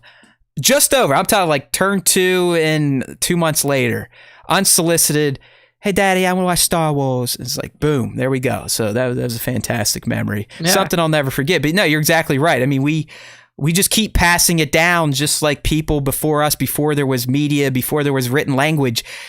We're just telling the stories to our young ones. They tell it to their young ones. And then we all go watch The Last Jedi and hate Star Wars for the rest of our lives. And so I don't think that George would be able to separate himself from that. I'll give you that. Like, he would make it too, I don't want to say he'd make it too prequely, but like, he would make it to where Vader, you can't make it to where Vader is sympathetic, but you have to make it in a spot where you can be like, man, this guy's fucked up and I kind of feel bad for him. But then in the same vein, like, when you feel that, the next scene has to be like him murdering a village. Like, you can't ever get to the point to where you feel sympathetic for Vader all the time, because then if you do that, you lose what the original trilogy built him to be. So you really have to play a fine line. I take back George doing it, because again, I think for Vader, you would have to have a really strong dialogue writer.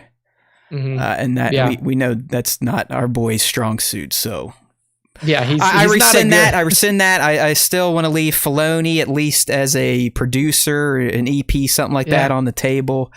I mean, we're getting some here. Robert Rodriguez, that might not be bad. I mean, he is working on the Mando, so we'll see what he does there. He's in Mando. But just before we kind of kick this one, Nick, because we kind of dominated Kenobi with our fan fiction Vader once, but true. I think we've covered how we think Hayden could be in there. I do think flashbacks is the most obvious, which might mean that's not going to be the route. But let's say he is coming in as Vader.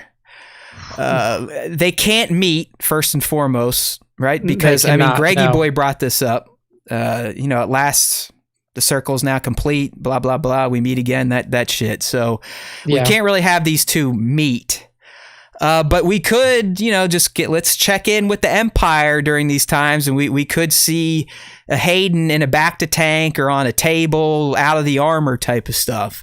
That could be the only other way I see him showing up in Kenobi. But again, if he is a series regular, I think the only way to get there and actually see his face and not just have him chopped up in CG is probably going to be flashbacks to the Clone Wars specifically, or maybe just moments we never got to see with these two, shooting the shit. I don't know if they'll go back as far back as to when he's a Padawan. That'd be kind of weird, but the good thing is that Hayden didn't age. He's much. Not bad. I mean, the face is a little aged, just like me. I'm turning 40 next week. I've got the wrinkles, the age. It's coming in. But yeah, you're right. I mean, I don't know if he could play Padawan Anakin believably. So I'm hoping that they stick to when they are Jedi Knights, like true true brothers. It's no longer the master and the apprentice. It's when they became those best of friends. You were my brother, that type of stuff. So yeah, exactly. but I mean, there's a lot I would of not time mind seeing Vader out of the armor, though.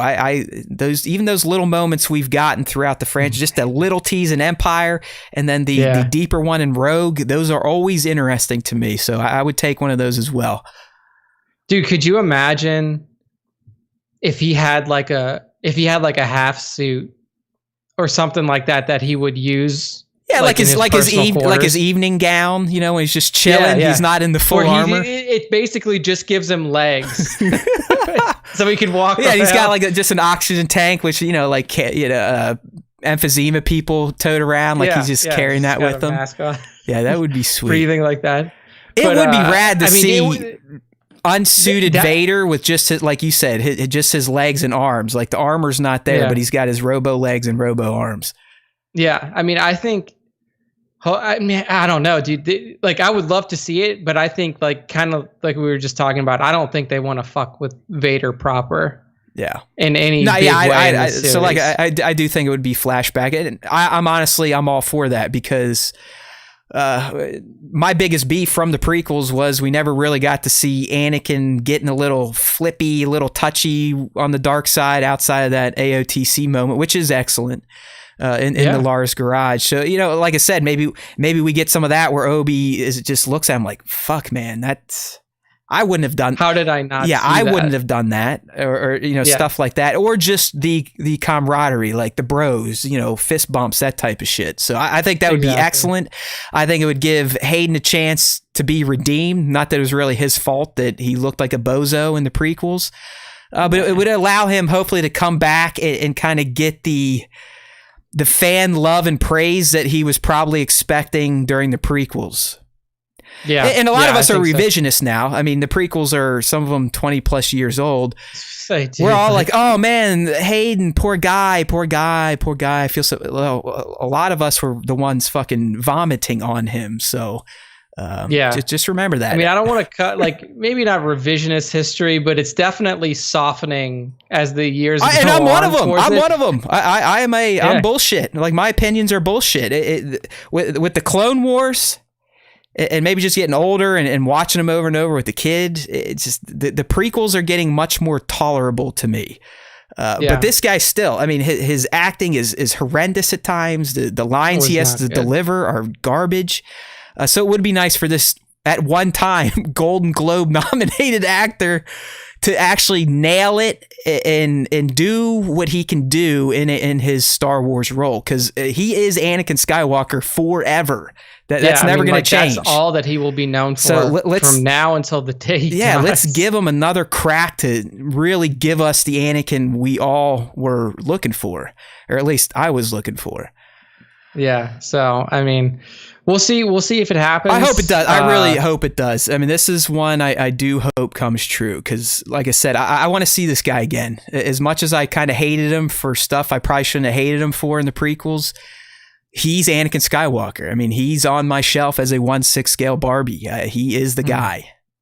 Yeah, so we're still assuming that there's going to be a January 2021 start date for filming of Kenobi. We'll see if that happens with, everything that's going on with the pandemic, and if they can open up Hollywood shoots again. I know Boyega was back on set because he made news this week, essentially replying to a comment like, "I'm done with Star Wars." And some people ran with that. I know Star Wars Theory did a big video on it, like, "Oh my God, he's never doing Star Wars again." Where, like, dude, everybody who worked in Star Wars, whether it be the original trilogy, the prequel trilogy, or the sequel trilogy, when their trilogy is done, they always say that. They're like, well, I'm done with Star Wars now. I mean, and that's even what John says. Like, well, don't people move on to other roles once their work's done? I mean, it's not like Disney has come out and said, hey, we're making Finn 1, Finn 2, and Finn 3 the trilogy.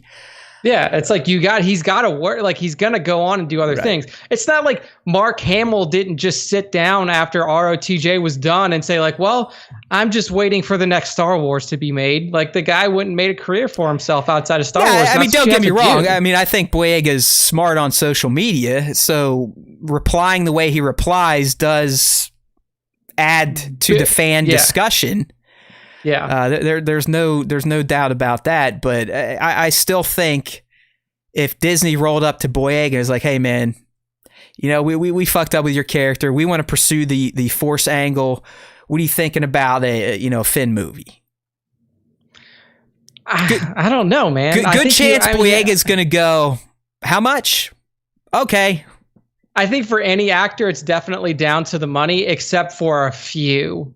Like, there are a very limited number of actors who literally will just take stuff that they want to do. And I don't think he is there yet.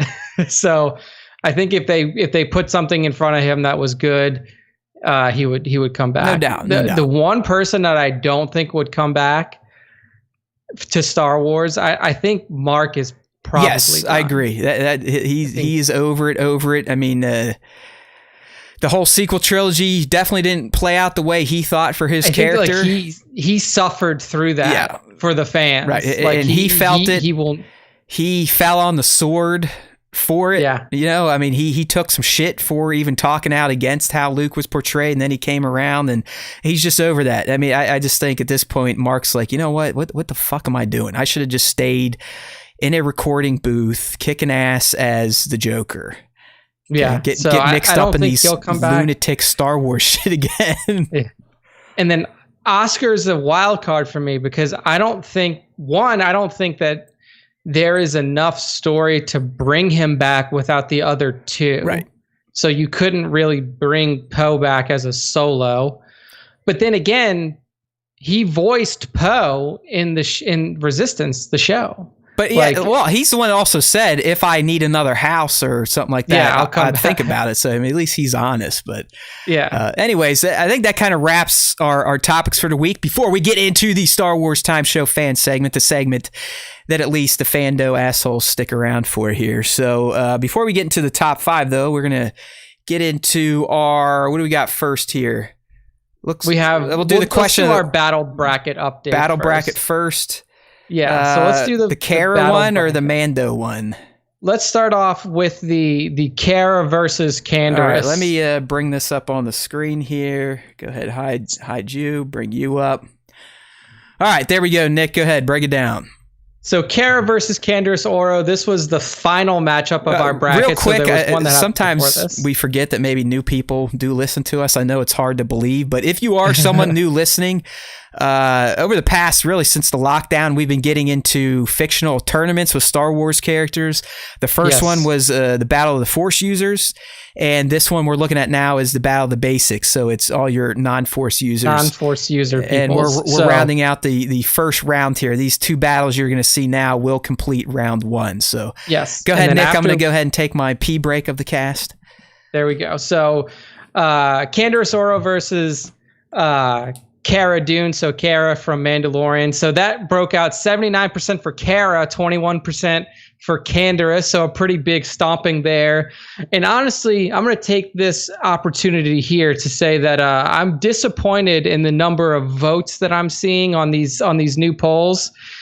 Specifically for this Cara versus Canderous one, we had 200 plus people who saw it, but only had 70 total votes. Come on, people. Put your fucking name on the board. So Cara wins some notable Cara Dune voters. We have Scion XTC. We have Jason B. Michael. We have, let's see here. I'm glad you mentioned that, Nick. Klondike Studios. Go ahead. I haven't wanted to say it out loud, but I'm pretty sure IG has robbed us of our new follower, and just we've been jailed essentially. It's been this way for a couple months because we don't nearly get the number of likes just on our amazing features that we share of everybody. So yeah, I think we may be in a bit of a downswing. But what's pissing me off is you can see on this image that I shared. You are right. 217 people saw it, but only 70 people voted. Take the second, click a name. You're a bunch of lazy cocksuckers. All right, you're not even assholes anymore. Now you're cocksuckers. Yeah, come on, people. Sean Forney art. Miss Gigi Gem, Baron's Black Series, Tones, Liam, Cryo, Action Figure Noob, These are all of our Rust Belt Collector. These are all of our notable Kara voters, notable Candorus voters, if there are any. SWTBS Wild Wing, and then Greggy Boy and his other two accounts. Greg now has 3 votes. That a boy. I'm just putting this out there, everybody. He's stacking the deck. That Greg has 3 votes now. I told you, mail-in voting is a fraud. Yeah. SWT hats, SWT assholes for life, and then Mr. Star Wars Black Series 2019 himself. So those are way to go, Greg. That's a way to get, kind of work through some of the red tape. Yeah. So Cara Dune wins that matchup, and then on to the next one. So we had Mando, the Mandalorian, versus Jyn Erso here in this vote. And as I said in the image associated, tough matchup for Jyn. But she actually did pretty well, 11% to 89% for Mando. So not a complete stomp.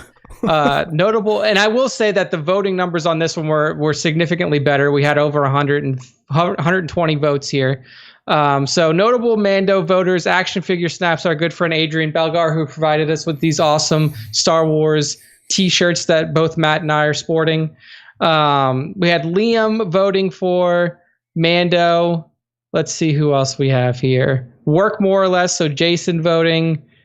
We had, there's a lot of names to scroll down here. Intergalactic Raptor. That's still one of the Klondike. best handles out there in the community. I know, I love it. And he does some good stuff too. Klondike, Hans Greedo, Baron's Black Series, Toy Box Photography, Miss Geeky Gem. Oh, yeah, it's the regulars. Captain Ordo, Nico we definitely Tronis. have some regulars. Like these are people that you can tell click on our shit every day because they see it all the time. I'm pretty sure Greg is trying to throw a wrench into the voting because he also, him and his 2 alt accounts also voted for Jyn in this one. Yeah. Well, he's saying here in chat that he's still feeling salty over getting fucked over with the Fando stuff. So that's why he's created an army of bots to go influence the vote. Greg, this is how voting in a democracy works. Just because the thing that you voted for didn't win doesn't mean that you have to sabotage votes for everybody else. Hey, Super Scoundrel just showed up. What up? There we go. Other voters for Jyn, Still Force, that was somebody that was featured recently. Figure Hertz, Rust Belt Collector, all voted for Jyn. I mean, I'm going to say Jyn is scrappy, and Jyn would definitely put up a good fight.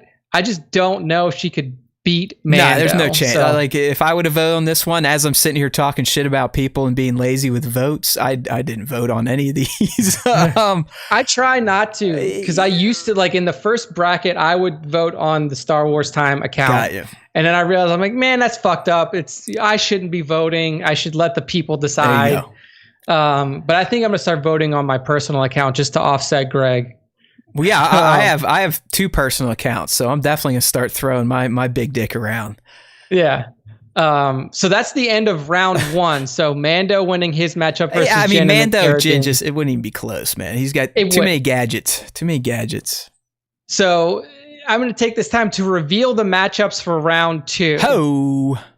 So we have some really fucking good matchups here, everybody. I'm just going to throw this out here. So you have the first battle of round 2, Chewbacca versus Boba Fett. Ah, all right. Interesting. Well, I mean, everyone's kind of favorite is Chewie. I mean, he's the number 1 seed. He's the kind of the foregone conclusion I'm feeling here. Yeah, I mean, I feel like it could come down to a Chewie versus Mando. Who knows? So Chewbacca versus Boba is the first matchup. That better not be close, man, because Boba, not Bobo. Bobo. Sorry, I'm listening to too much Stern Show. Yeah, Boba, he is a clown. He's a clown. Yeah. In the movies, he's a clown. That's the one I'm envisioning. So, I mean, Chewbacca, rip his arms and legs off. Next up, this one's interesting. It's Han versus Jango. Han Solo versus Jango Fett. Huh. It's like, now, like, obviously, in terms of just popularity and who loves people the most, Han is the big popular one here. But if we break it down to a bat, like, Jango Fett is a trained Mandalorian bounty hunter. And Han Solo, yes, he is a very intelligent, he is a very savvy smuggler who's fought against the Empire. He's fought against, I mean, hell, he even fought against the Rebellion. All good points. Yeah, so I mean, this is an interesting matchup. I feel like this is, you know Nick, there would be a time where I would have laughed at this one because of Django, because I look at him as big of a buffoon as his clone son. But you reminded me of a little battle he had in Attack of the Clones against Kenobi, right? Yeah, and I mean, Kenobi is the runner-up. He was he got second place in our Battle of the Force Users and our battle for the and Force he did. I mean, user. without the Force and just using his gadgets, I don't want to say he bested him, but he at least delayed him enough to get away. Yeah, like he held his own in a battle. Like he took a harder hit walking into the Slave One than he did from Kenobi. Did you ever watch that? Yeah. Like when Django walks in, the CG, they fucked it up, so he like clips his head when he walks into the Slave One at the end of that fight. I'd have to watch it's almost as bad as the stormtrooper walking into the door coming up in A New Hope. Yeah, it's kind of the same thing, but I believe the story is they had to do it because of the digital. They fucked up the digital model or something, so they had to make it look like his head bent under. Oh my God. He is right. I mean, Greg is right. The only advantage Han would get is the shooting first, and I'm always a Han shot first type of guy, I think. Yeah, and I mean, Han, he's really good with a pistol. And like I said, the way that this battle breaks down, like these battles go, if you've never voted before, is the first time you're hearing about it, you take the best version of each character. So I would go Django. It's up to you to decide. I would go Django now, and that's solely because you sold me on the Django Kenobi fight. That's the only reason why I would take Django at this point. Otherwise, it would have been Han, just because he shoots first and he's a pimp, and I think he has a bigger penis. Probably so. Definitely. So Han versus Django, second matchup. Next matchup is Captain Rex versus Cad Bane. Now this is a tough one for you, sir. It's a tough one for you. That one hurts, man. I would still probably just like gun to my head Captain Rex. Yeah, I think just because I mean what we know of him, all the shit he did to get out of Order 66, he makes it all the way up to and through the rebellion. Yep. Where Cad kind of gets bested by someone that I still think is a bozo. And really, the Boba was a teen at best when he best Cad. Not that that's canon these days because the episode never made it to light, but it is at least in my head. So yeah, I'd go Rex, sexy Rexy. Yeah. All right, and then the last matchup for round 2 is Mando versus Cara Dune, a rematch of their fight. Oh, look at that in the show! It's almost like Nick knows how to make these brackets. It's almost like. That's a perfect pairing. So you're telling me Mando in round 2 we got Din versus Cara, whatever you want to call her, Cynthia. Yeah, that's dope. I like that. Round 2 is nice, man. Round 2 definitely. Yeah. I know round 1's always going to look a little wonky because you got to put in some turds against some. Yeah, I mean, some we have Karth Onasi in there, and Jin versus Mando. That's just what happens in round 1s. But look, I mean, this is a solid round 2. I like a lot of these matchups. I am getting validation from Tones that Django hitting his head was done on purpose. It's nice. Supposedly a genetic fault with clones and stormtroopers. They can't walk into archways without hitting their head. I mean, I know George addressed it in either the commentary behind the scenes. I know I make a lot of shit up, but I'm not making that one up. I know that for the moment in 4, the canon explanation behind that is at that point in the Imperial reign, they had already started to recruit. Yeah, they're normal people, right?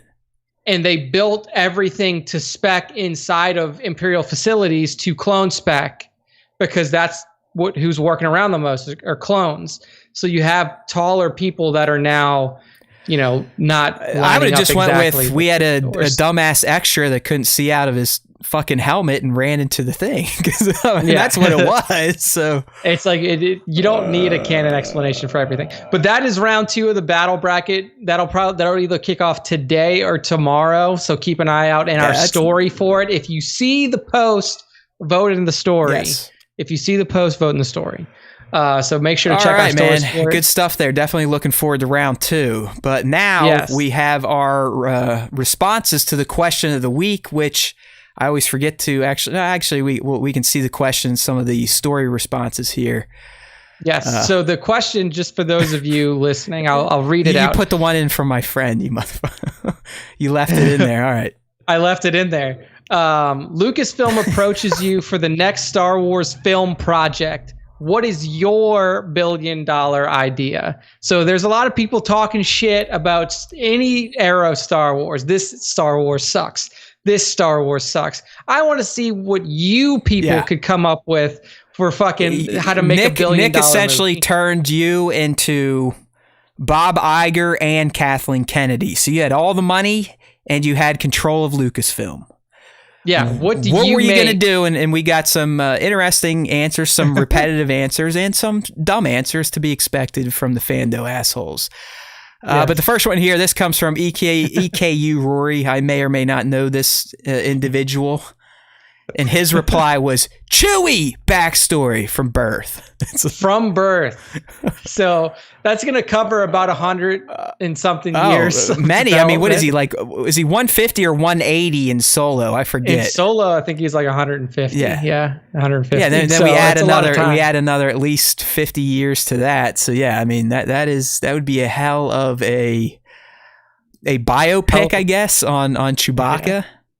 I would almost like to see it as like those like autobiographical documentaries where like they cut in footage of people and then you see the actual person sitting there talking about like what it was like.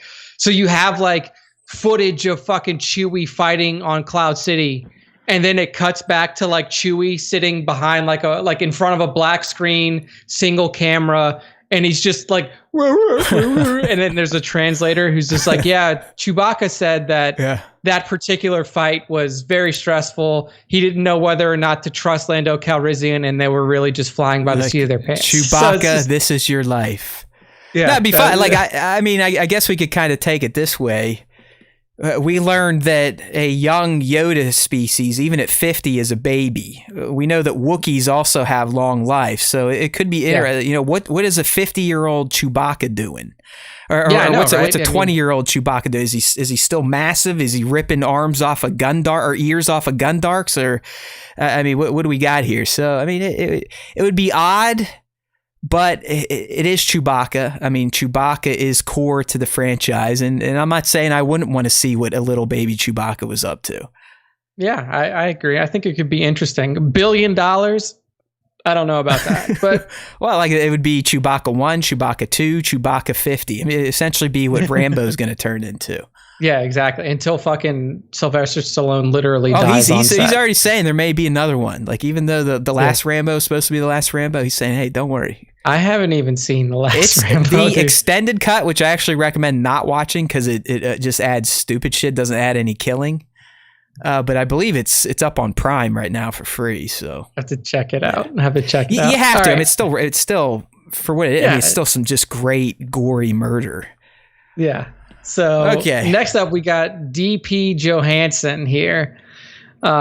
His says, take it back to the very start of the Force being used. Tell the story of how the Jedi and Sith came to be. Gives you much. I could get all into this. So much from the movie. And I've explained this before. I mean, it seems with any type of fantastical franchise, be it Star Wars, be it Lord of the Rings, Harry Potter, whatever, I get consumed with learning more lore. Yes. And in this case, the genesis of the Force and its two sides, the Jedi and the Sith, you could definitely invest $1 billion into that trilogy or more than a trilogy. Yeah. And if I'm not mistaken, this was rumored to be the project that, Game of Thrones guys were working on, Weiss and Benioff. Obviously they're no longer involved in Star Wars and have, moved on from that, but this or something similar is what they were working on.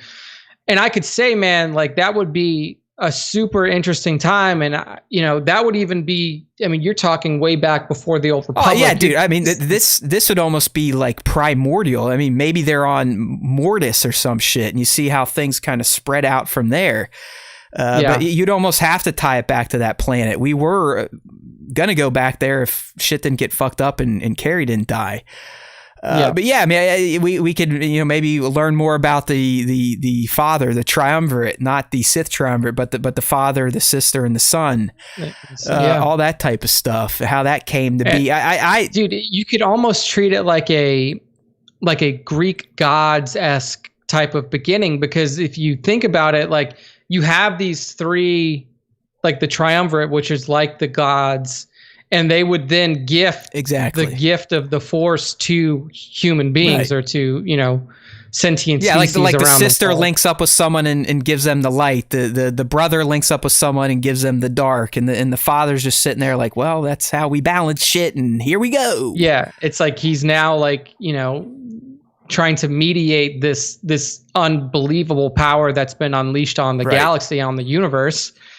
So I think that would be a really cool thing, is to treat it kind of like a Greek tragedy in a way, where you're not only interacting with the people who have this power now or were gifted it, but you're also seeing like, what did these gods, these holders of the power do now? Like, what did was there ever a point in galactic history where these three entities were actually trying to like manipulate the people who were using it? I'm glad you brought that, because I was just thinking, like, what if you believe in this stuff, or even just look back at Roman history, how, hey, the god of war, the god of this, god of that.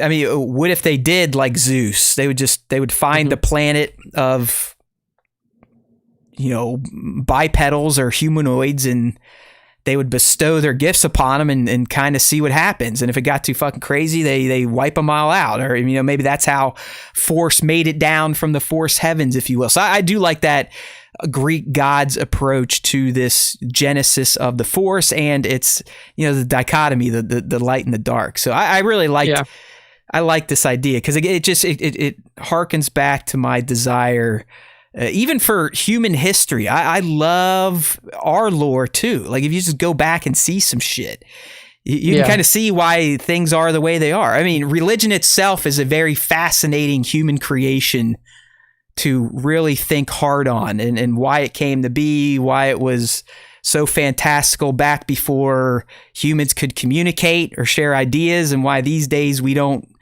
there's not. Dude, religion was so much cooler back in the back day. then, if humans started to pop off, God would just be like, fuck you, and flood the planet. So it's he'd just be like, no. For some reason, where's the flood now? For some reason, when humans can communicate and share ideas, that stuff never happens. But I'm not going to get into my thoughts on organized religion right now. But let's just say I've spent some time thinking about and how it used to be so fantastical, yet now it's just got to believe. You just got to believe, even though this used to happen. It seems like every other day there'd be something showing up in the sky or people floating around. Now you just got to believe in it. You just got it'll happen. But that's what I mean. Just go back to history and just read. Like, why do you think there were gods created? Because people are fucking dumb, and they're sitting there. How's that light thing make it from here to here and it goes away, and then this other white light comes up and everything gets dark? Oh, there's some asshole up in the sky easily. That's how he just fucking drags it on his boat. Yeah, he just moves the shade down. So like, I want to get that stuff for Star Wars, all right? And that's kind of where I think this was looking at. So good one there. Let's move on to the next. Yeah, so next up is Sean Forney. So Sean Forney, artist, the guy who's always giving us good terms to use whenever we see a piece of art that we have no idea. And we how to forget describe. him, so we just stick to he arted or she arted the fuck out of it. Yeah, real ass paint is my. Oh yeah, that's right. You added real ass paint to our lexicon last week. We added words and shit, Galactic Republic, and real ass paint. Yeah, so that was our contributions to the art discussion. But Sean actually has a pretty popular idea that has been echoed a couple of times. Jedi versus Sith during the Old Republic. So yes, this is something that everybody has wanted for But years. He adds a little twist to it that I think makes it more interesting. Yeah, so something along the lines of Infinity War and Endgame, where a group of Sith get the upper hand in the first movie, and then Jedi regroup and take the fight to the Sith. I mean, I like the idea, and there's definitely been stories like that written in old canon, and those were the most interesting to me, especially, just think about, the Darth Revan times. I mean, Right. you have this massive invasion from Malik and his forces from the unknown regions, and they essentially fucking rock the galaxy to its core. And you play that group of light side users that regroup and take the fight to the Sith. So it would be very similar to the Old Republic, Knights of the Old Republic video games. I don't know if it ever got really dire in that because it was still like, yeah, I like his idea on the double feature. And I mean, if you really think back to it, Infinity War hit so hard because we're not used to that shit. When we go to a fun popcorn summer blockbuster, regardless of how bad shit gets for the heroes, we always know by the time we walk out, it's Miller time, right? They're going to win. And they didn't. And it was shocking, especially if you didn't spoil any of that stuff and you walked into it. Even at the end there, when you're like, okay, whatever, maybe nothing. And then you see them disappear. You're like, oh shit, they're really going to end it here with, oh shit, there goes Black Panther. He just had a fucking movie come out. They just killed him. You're like, holy shit. So I would love to see that with Star Wars, because Star Wars always is just, I mean, The Rise of Skywalker is the prototypical Miller time, good guys are always going to win type of movie. It's like, so I think it would be nice to kind of give us a somber, I mean, I guess Empire's as close as it gets. Empire was the one. Empire's the one where you're like, holy fuck. All right, well, there you go. And look, it's universally praised as the best ever. So I guess we like when the bad guys win. So I would love to see that. And then just the tension and the anxiety of waiting a year to see it finish in the culmination film. What the MCU did with the Infinity War, hell, just building up to that should have won a Nobel Prize. But just those two films were fantastic. Like the anticipation, the payoff. I'd argue Infinity War is probably a better movie overall. But then Endgame with the I Am Iron Man moment that made me cry the first 5 times I saw it. Doesn't quite hit me as much as it does now, but just fantastic stuff. So good ideas, Sean. I would definitely support this in Star Wars. Moving on here to Greg, not Twinkle Tits, but Galactic Battlefront. Greg. Yes. He says Clone War style, and this is again another popular choice.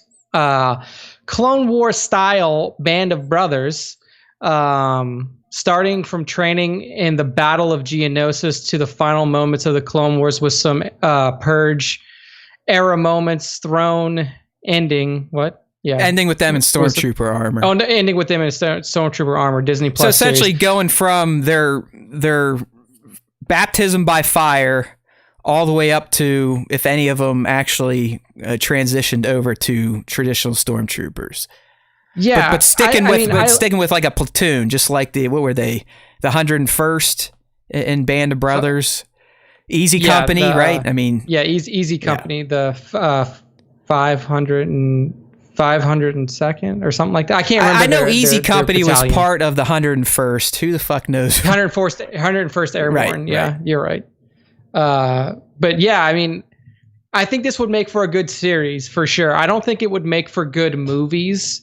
Because I mean, the question was film project, but I cannot argue the fact that this would make a fantastic series. But again, if you're doing this Band of Brothers style, I don't want it animated. Like, this has to be live action. Yeah. I agree. And the problem with Clone Wars era live action stuff is you have to digitally clone one human being over and over again. Do I think it could still be good animated? Yes, but I don't think it can be. I don't think that you can have the effect that Band of Brothers had. Band of Brothers is one of the single greatest collection of World War II stories, heroism ever created. Yeah, I mean, dude, and I would want it. I would essentially want this Star Wars Band of Brothers with clones to be identical. We meet the company at the beginning as they're training. We stay with them through a deployment. We stay with them once they get, troops added back in after their best friends have gotten leveled by the CIS. And you are right. I mean, live action, the emotion would hit way harder than than animated, but it would get a little dicey having a bunch of Tamaras with different accents and slight nuances to the voice. Yeah. It gets a little dicey, but I mean, you can do that in different eras as well. Like you could do that. You could show it from the rebel perspective. Right. Like you could go Bozo Rebellion. Stormtroopers would be kind of fun. I mean, what do these Stormtroopers think? Are they all just brainwashed machines? Were they like the Nazi forces, just doing what they were told by their superiors, even though they knew it was wrong at times? I mean, this concept could be to apply to a lot of factions in Star Wars. So that was a good one there from Galactic Battlefront. Yes. All right, up next, hey, we got a Fando asshole peanut gallery participant here, and this is Tones, and he's going with either a Top Gun style movie based within the flight training school of the Empire or Rebellion, or a Godfather style movie featuring the rise of, man, good stuff, the rise of Jabba the Hutt. Yeah, the Jabba movie was brought up later by somebody else, so this is another popular choice. But doing it here. in like Godfather style, I think that'd be hilarious.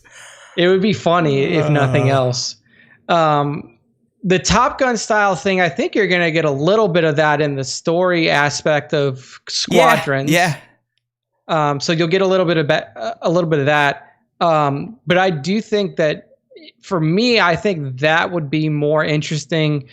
The Godfather style, like if it was definitely, if it was gangsters and you're focusing on this underworld story again, I think it could do well, but it's just like, it's one of those things where you have to be very careful with your storytelling because it still has to be Star Wars. Like it still has to be but I mean, just apply Godfather and you have all these warring mobs, right? Yeah. You got the Jewish mob, you got the Italian mob, this, that, and the other thing.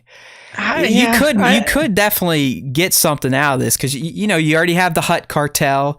We've got Crimson Dawn with the Shadow Collective, the Blue Sun, all these people. So there could definitely be some intrigue and infighting of these cartels, either trying to take over someone else's territory, topple the Hutts and their smuggling ring, or topple Crimson and their spice operations.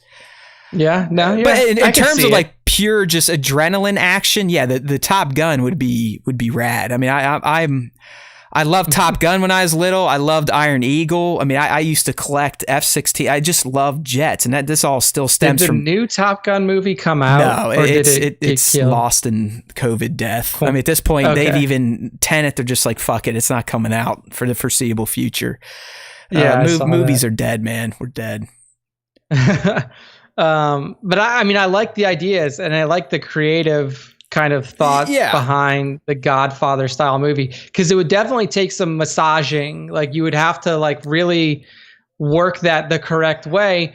But I also think that if we do get Solo continuations, that you could have a little bit of that. Solo would fit into this perfectly because in my mind, Jabba could not be the main character. He's stationary. Yeah. He would have to be like old Marlon Brando, where it's just a few shots here or there. That's about it. So like the whole gangster take on Star Wars would have to feature either an up and comer or someone big within the cartels, or someone like Solo trying to make his name in this seedy part of the Star Wars universe. So I think both these would work great. Yeah, I agree. I think that these are both very good ideas and very different. So as always, Tones definitely takes his time to think these through.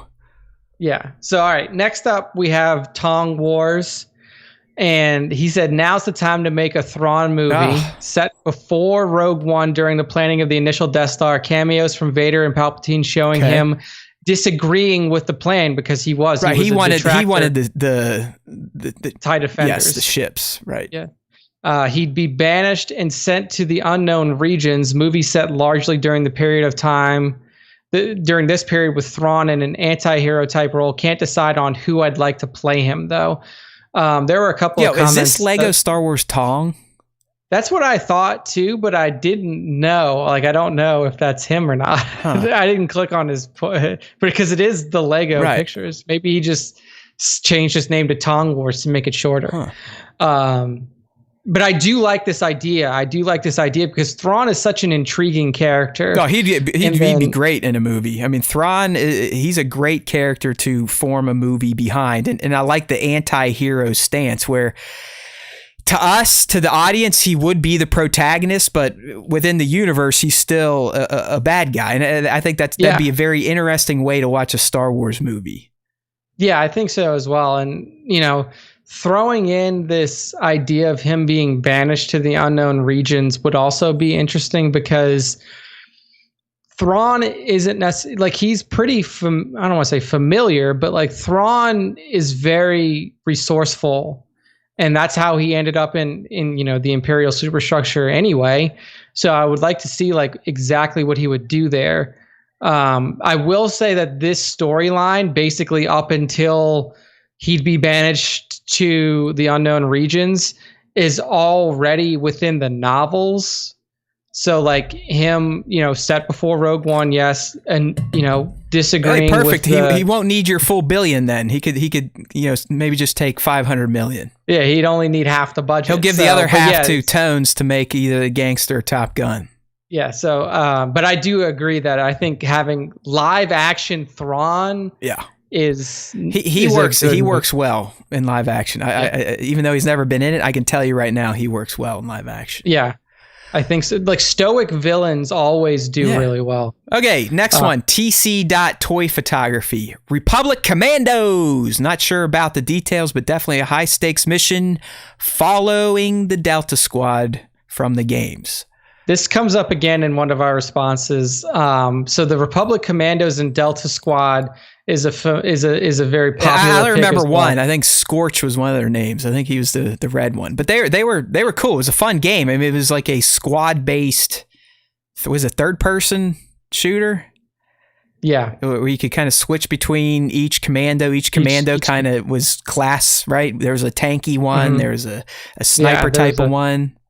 There was the Bernie guy that Scorch was like. Scorch wasn't the tank. He was another one of them. But yeah, I mean, I think like this again would be like I think you could play this differently than a Band of Brothers style of this could be a movie to me, like straight up 80s action special forces Chuck Norris shit. You know what I mean? Yeah. I could see or like a Schwarzenegger, like a commando, where it's just wonton ass kicking by the good guys, like just ridiculous ass kicking by the good guys against insurmountable odds.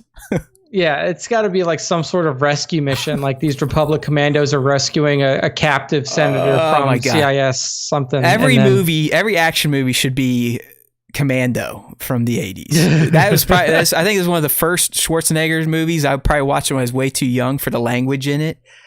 That is just one of the greatest action movies ever, because it's zero everything but Arnold kicking the fuck out of it, like a whole division of bad guys.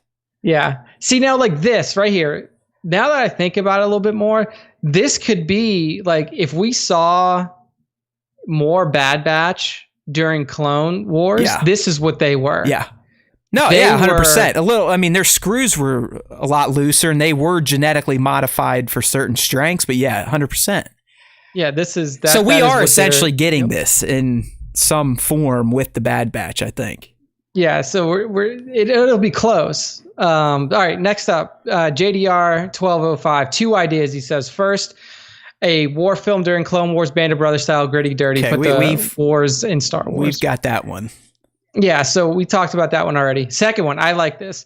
Order 66 Jedi Hunt. Show us a badass Vader and jump into the creation of the Inquisitors. So rewind the show, like a half hour or so, and that's basically our reply to that. It's an emphatic yes. Yeah. I mean, and in a movie style, because I really do think people have been talking about there's now a new trilogy that is, that leads up to basically A New Hope. But I think that this could be a very, you have Solo, you have Rogue One, and then you have the Clone Wars. But I think that this could be a good 2-movie set that literally does that, like shows you the more visceral side of the Imperial turn, like the Order 66. And again, dude, I think it was the end of the 2019 Vader run covers this almost specifically.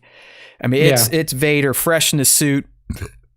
He has to go hunt down a Jedi. The Jedi beats the shit out of him because, Vader's still all fucked up.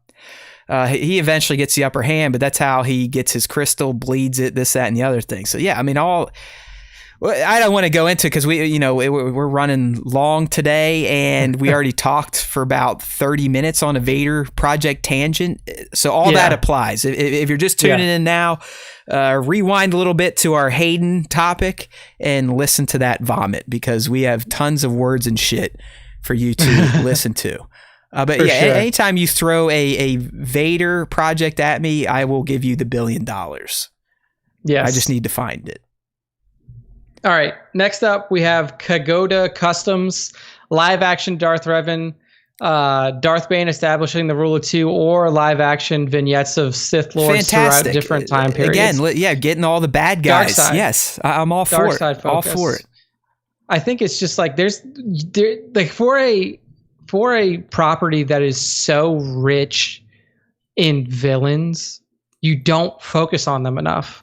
Like every villain, like I would argue that like people complained about Kylo Ren being like this emotional kind of immature villain, but like that's what made him so much different than every other villain that we've seen in Star Wars, and he was still really good. Like if you just had something, if you dedicated projects to focusing on the villains and not just the heroes, you could expand the reach of Star Wars. And really all these, so much. Like Revan and Bane, I mean, they could play in those sandboxes without really pissing any people off, right? Because, I mean, outside of aborted EU or video game stuff that I don't even think counts anymore either. Yeah, you're not really stepping on toes. Shit's kind of wide open to do whatever you want. So, I mean, you know me, I'm the bad guy in this equation, so I'm all about anything dark side centric. Yeah, so and that was that. That brings us to the end. Yeah, that brings us to the end of our question responses. Thank you to everybody who responded to the question on Instagram, whether it was through the stories or through the comments. Really good ideas here. There are a lot more that are within the comments that we didn't get to, but we usually only do 9 or 10 responses. And like Matt said, we're already going a little bit long. So I'm starting to feel my headphones squishing my brain. Like it's actually squishing my skull at this point. I get like a spot like right there on my head that starts to hurt because I'm bald. And anytime I have to leave the wife for 3+ hours with the kid, I start to feel a little bad. So yeah. So anyways, we've made it through the question of the week, the battle of the basics, and now it is time for the top 5 Star Wars fan artist features of the week, plus a Matt shitpost session. So I love here we go, that's buddy. I lined them up, you knocked them down. Let's get into your top 5 for this glorious hot ass week. This week's first top 5 entry, and this is at Captain Ordo CPT_0RDO with a this is like a James Bond Mando shot, and I fucking love it. Like we all know what we're looking at, right? This is literally the chest cavity of Mando's target's body. Like what Captain Ordo did here is just fantastic. Like, I mean, first and foremost, the guy takes very, very, very good looking shots. I mean, every shot he puts out, just it's high quality, great posing, great color grading, great VFX, if you will. I mean, they just look fantastic. This one kind of takes things up a notch with this idea of, hey, what if I capture the Mando from a perspective of the camera looking through someone's chest cavity after he just blew a hole into it? Yeah, dude, it's fucking great because you get that viscera and gore around like the exterior of the shot, and just that fucking clean Mando pose, like the fucking you get the little ting, the little shine off of his helmet. got the gun with the smoke coming out of it, the cape waving in the back. Posed. It's fantastic. It is beautiful. I love it. And I like how this is not full Beskar Mando. This is Mando before we see him in the show. This is like building his reputation. This is episode 1 Mando. Like, yeah, dude. Very early episode 1 Mando. So I mean, at CPT_0RDO, not a disappointing follow in the least. He's one of those guys where, I mean, his account just keeps blowing up for a reason. Every shot he puts out is just absolutely brilliant. I mean, like I said, he's got it all. He's got the posing down. He's got the setups down, the dioramas. I mean, this is the motherfucker that built a working Mustafar diorama in his house. I don't know if you've seen those, Nick. I'm actually going to go pull up his account. I'm looking at him now, yeah. I mean, for those of you that I know, anyone in the peanut gallery, you know what I'm talking about. But here, I'll just pull up this one here. I mean, my God, look at this.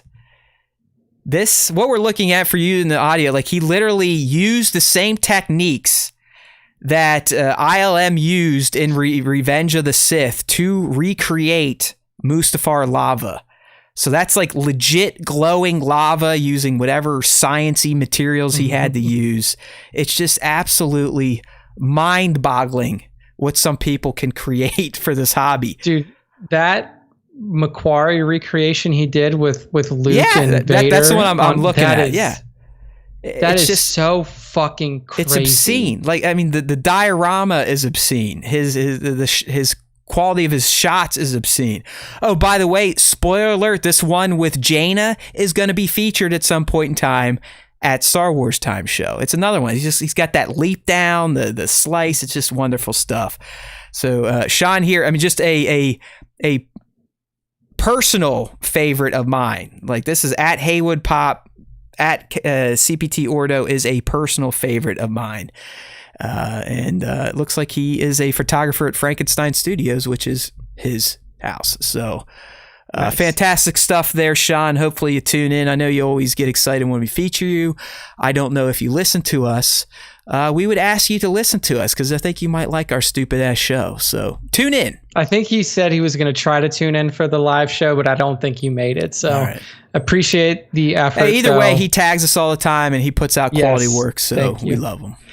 This next one up here is a friend of cryophotography. Apparently, this is fuck, let's go. Now, is it an actual friend, or is this cryo going out and preaching for us? Because I did see on the post it was the old cryo. Hey man, this is fucking great, but I bet my buddies over at Star Wars Time Show would like it. And he actually tags it and shit. So because he said in our share, he's like, I told you they would like it. So fuck it, let's go. FOCKET, let's go. Second. I also love the handle. Yes, very nice. I mean, this shot, let's go. I love mind-blowing that these are fucking Legos. These are Legos, right. I don't know if a lot of people pick that up if you just look at it, but if you actually drill into the detail, these are Lego X-Wings. I'm assuming it's probably just one, so, shot one and composite it and flipped it around. But yeah, if you look at Focket, let's go, man. Why don't I ever think of good handles? Every handle I've ever created sucks. The only one I somewhat like, and I don't even like saying it because it's stupid, is my Gmail. It's Jedi Matt, but it's JEDEYE. You see? Yeah. You see how fucking creative I am? But no, I would never come up with Intergalactic Raptor or Focket, let's go. I mean, Focket, let's go. I just want to keep saying, Focket, let's go. Look at his other stuff.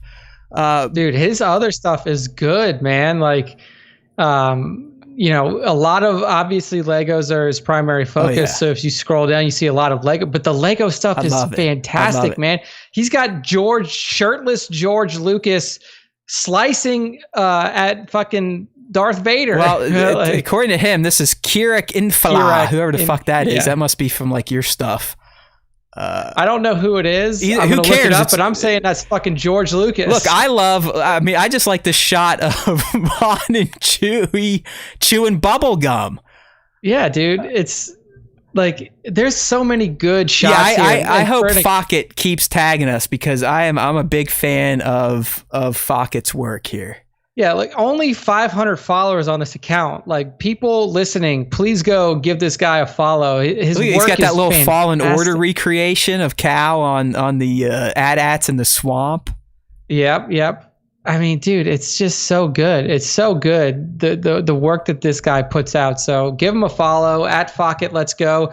This fucking X-Wing shot is nuts, dude. Like the way that he was able to put this cloud background in get here, like and it wisping from the exhaust. I know it's nuts, dude. That's so good. It's a wonder. I mean, outside just not having a ton of free time, and I mean, I'm not gonna bitch here, but I have started gaming much more than I used to, so that has also eaten into the toy photography. And then the weekends, it's been hot as shit. I just want to play outside with the kid and get in the pool, but when I look at shots like this and just the work that's done staging the shot and then the post-processing in Photoshop, it's like, why? Who gives it? Like, why do I even care anymore? Like, why do I even try at this hobby? No, man, you got to keep trying because. Well, I have to because I got a bunch of fucking toys piling up right now, and I'm really starting to feel bad about spending up all this money to literally lay toys on a table. I don't even display them anymore, my friends. They get taken out of their package and then laid on a table in a fucking pile. It's gross. You just got to take a picture of the pile. That'll motivate you if you just take a picture of the pile. It's bad, but yeah, man, fuck it, let's go.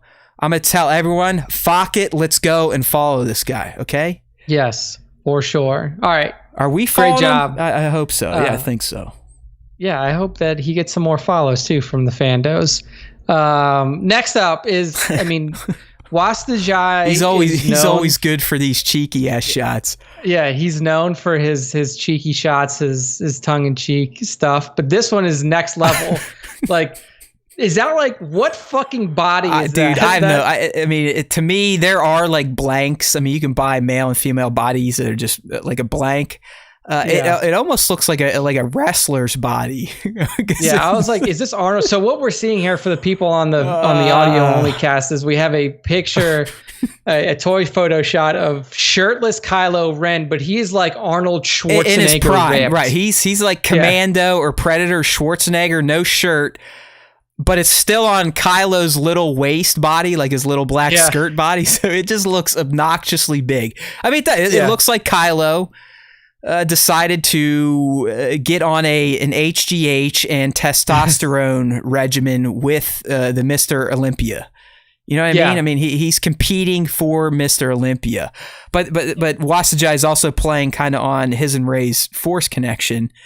And it's a callback to the TLJ moment, but it's happening in Tross. So Rey's on the jungle and Kylo's in his room with no shirt waving at her, and Rey's like covering up her eyes and ready to vomit because, it's steroid Kylo waving at her. So, dude, it's just like everything about that Kylo figure is hilarious. Like the veiny neck, the way he's got the fucking head tilted, the wave. Yeah, the wave, like, oh, hey. I mean, this is just so well done, dude. I fucking love it. That is Ben Swolo to a T, man. Like if you needed to see what a true Ben Swolo would look like, Wastajai's got that figured out for you. So at WASTUAJI on another good one. That can't get him to tag us, so we miss a lot of his stuff. But like I said, every once in a while, if IG decides to naturally share it, I'll probably snag his stuff because he's always got these just funny ass setups. I mean, I love that stuff. So start tagging us, Wasta, if you can remember. But yeah, fantastic work. Give him a follow on IG. Well worth it. Next up here, we have a fan art piece. So this is just an art piece. This is not a toy photography piece or anything like that. It's from Mario Stavro. We've featured Mario for his photography. So I don't know. I don't know if he used an app to just turn the toys into a piece of art, but it actually sounds like from his post that he illustrated this. So if he did, Mario, I mean, he's packing the rare double Star Wars fan artist punch in that he can do the toy photography and he can use real ass paint. Yeah, real ass paint. So he says that this is iPad Pro Plus pencil, which is insane, man. Yeah. So basically he probably sketched this out with a pencil and then went in and did all of the coloration. Which is nuts, man. Like, I mean, this is... Dude, if you look at the detail on the Mando cape, like, just... Oh my God. Like that's why I thought it was a figure, man. I mean, it looks like the carbonized Mando figure, but done with real ass paint. Well, I guess in this case, digital ass paint. Digital ass paint. Yeah. Like, I don't know, man. This is just mind-blowingly good. The colors, the way that he captures like the essence of the Mando walking through the dunes here, the ship flying off above him. I mean, everything here, I'm sure he's done some composite, like some, like compositing work. Well, maybe like superimpose his background in here. I think Mario listens, at least when he gets top 5. So if you are Mario, is this a mix of like toy photography that you've used some filters on and you drew in the ship? You drew in the sky? I don't know, but it does look like it's a mix of different art forms, which is equally as impressive. I mean, either way, it made it to the top 5. So as Liam is saying here in the peanut gallery, imagine getting featured. That's right. Just keep trying, buddy. Just keep trying. Liam, I thought Liam's never made the top 5. And I honestly thought, I thought this week he had a chance with his Phasma portrait. Because I remember it was an excellent, lifelike looking Phasma. It was a great close up. I mean, he's kind of following in my basic portrait steps. So he's a fine young man. But I don't know. I thought he had a chance with the Phasma. But again, Liam, he's the gatekeeper, not me. I get you. I get you to the dance. He's the one that can actually take you in. I mean, so blame it on that next scene. No, I know which one you're talking about. That was very close. It's a very good Phasma portrait. I mean, it looks like a real life shot. So there you go, Liam. How's that? A little mini shout out during the top 5. Actual Gwendolyn Christie there. So at Mario _ Stavru, STAVROU on Instagram.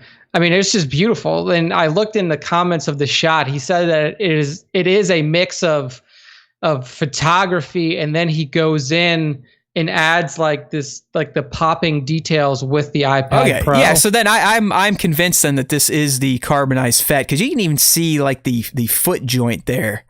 Either way, it doesn't take away from the excellence of the shot. I mean, it's fantastic. Yeah, beautiful work from Mario. So.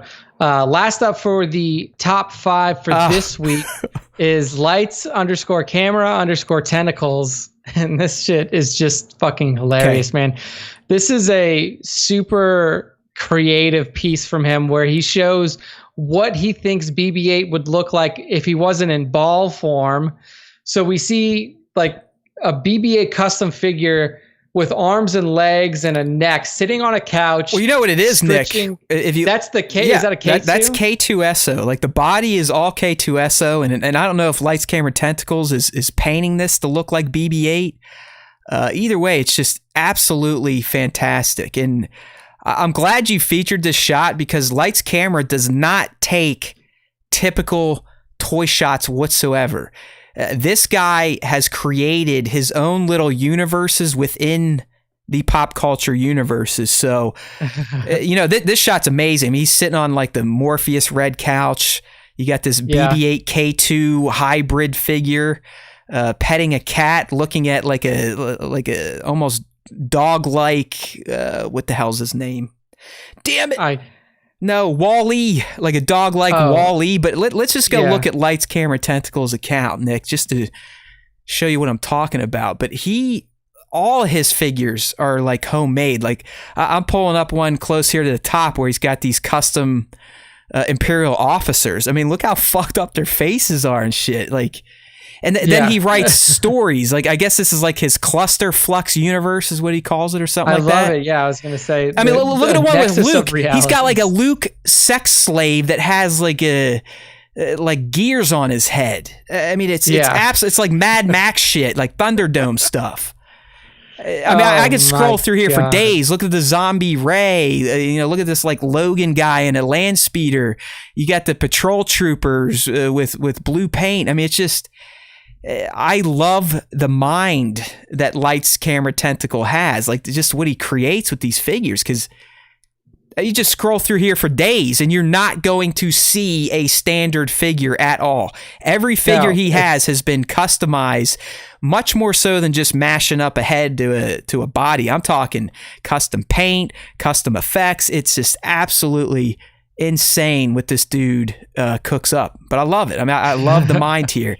And that's why that BB-8 shot got picked, because it's like, what the fuck is that? Yeah, I know. But man. I know I like it. I was like, this is so weird, but it's so cool. I mean, it is, man. That's the only way that I can describe it. It's weird. It's cool. I like the way it looks, and yeah, man. Well, it's almost like, I mean, his customs almost reached the level of the bootlegs in terms of not. I'm not saying they look bootleg, but you know how like we've talked about Star Wars bootlegs before, and like how they create characters like Stank Killer, you know, and they look a little odd. This is what we're getting from Lights, Camera, Tentacles, but, you know, obviously done with some expert craftsmanship. So I would like to just buy this figure. I would love to own this K2 BB-8. Yeah, I think there's so many creative things you can do. With Mario like just joined the chat after we got through talking about his art. Oh, he just finished up. Just missed you, Mario. Yeah, but yeah, no, fantastic shot from Mario up above. But yeah, I mean, this one from Lights, it's just like it's so crazy that somebody has this there idea you go. in their head. That's what gets it, because you know I explain all the time. Like even just looking at some great setups of normal figures, my brain never gets there. What Lights, Camera, Tentacles is doing, that's a pipe dream. I mean, I'd have to be on like a 4 or 5 day acid trip and have like spirit walks and visions and shit to even pretend to think of this type of stuff. Yeah, man, it's fucking nuts. Hey Mario, you are a little late for your shot. If you want to rewind the stream a bit, we went just before this one here, but thanks for joining in. We do have some questions for you, so if you're still on and we're still gabbing, let us know. Yeah, let us know. So beautiful work at Lights_Camera_Tentacles on IG. Well worth a follow, just purely for insane creations. You want to see like a creative mad genius at work? Lights_Camera_Tentacles. And don't forget, you too can get featured in the top 5 unless you're Liam, if you use hashtag Star Wars Time Show and you tag us at Star Wars Time Show on Don't IG. become the new Greg, Liam. Everybody gets their time on the top 5 eventually. Let's do that. There's Nico, our local spice smuggler here. Yes. He's all about doing the multiple day spirit walk. To come up with visions, hopefully to create the next K2 BB-8. So there you go. All right, so magic mushrooms. Our final shot here is from Matt to break down from his collection. Matt, take it away. Oh, I love you, Nick. Okay. All right. Well. All right. I don't even know where to start on this one. I initially titled this one Boomstick, and it's a shot of Enfys Nest apparently tapping her boomstick down on the sand in such a forceful way that it has sent a poor stormtrooper flying and in particles and everything. So first and foremost, don't mind the pose on Enfys. Think it looks correct for a ground smash. The pose on the disheveled stormtrooper is shit. I mean, just it doesn't look natural. He looks like I was suspending him. Hell, I even think you can see some of the plastic shit that was suspending him off the ground, like my little plastic stand. So I'm a little disappointed in the... Maybe not. Maybe that's his little can on the back.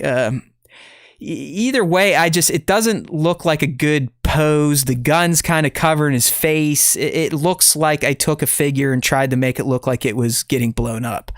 It's just not a natural ragdoll look, if you will. I mean, I like it overall. I think that knowing what Enfys Nest's weapon does, this is a very appropriate shot for that. I think the particle effects in the background really do send across that message of like, she just used this thing and this dude's fucking flying. And while it's not like a perfect like a perfect falling backwards motion. Like, how often does somebody fall? Does somebody fall backwards? And I'm getting a bunch right? of shit from the peanut gallery here. Like, this is essentially, they become my toy photography emotional support group.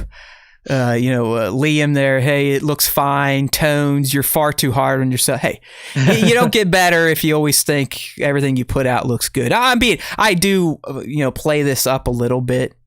But just looking at it, all these years removed, because I probably took this at least 3 years ago.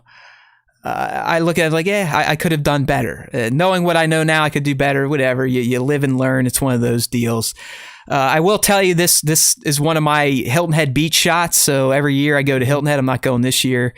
So this would have taken place in a ditch on the side of the road, because I get some good light down there in the south, nice bright light. The particles are courtesy of the old foot kick method. Yep. So no canned air or anything. It's just building a little pile of sand close to your subjects and then driving your heel into it to forcefully eject as much sand as you can. Hold down on that rapid shutter release button. Hope you get a decent shot to use. So you shared this on November 20th, 2018. When do you think you took this shot? Oh, hell. Probably. When did Solo come out? Solo was 18. So, this probably would have been a summer of 2018. Yeah, it was May 2018. Yeah, so this, didn't take me it only took me, 5 months to get it posted on Instagram after taking the pictures. In Matt turnaround world, that's pretty bad. good. I mean, there's a point in time, even up through the first part of 2020, I was still sharing shots that were upwards of 3 years old, because they would just... I had it was an 800 shot backlog of shit to get through. That's also why I don't nearly post with the frequency that I did. I used to be at least one share a day. When IG let me out of jail there at the end of 2019, early 2020, I was doing 2 shares a day to hit the early morning algorithm and then the Toy Pops bullshit. These days, I'm lucky to get out 3 a week. Typically now, just at night during the Toy Pops bullshit, just so I know I'm going to get some eyes on the shot. And at this point, my backlog is down to 1 or 2.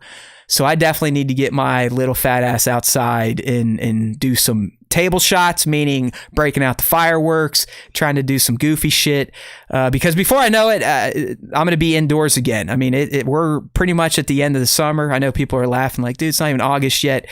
Anyone that is old knows that once July 4th rolls around, at least here in the States, summer's over. All right? It's fucking done. School's starting again. Come on.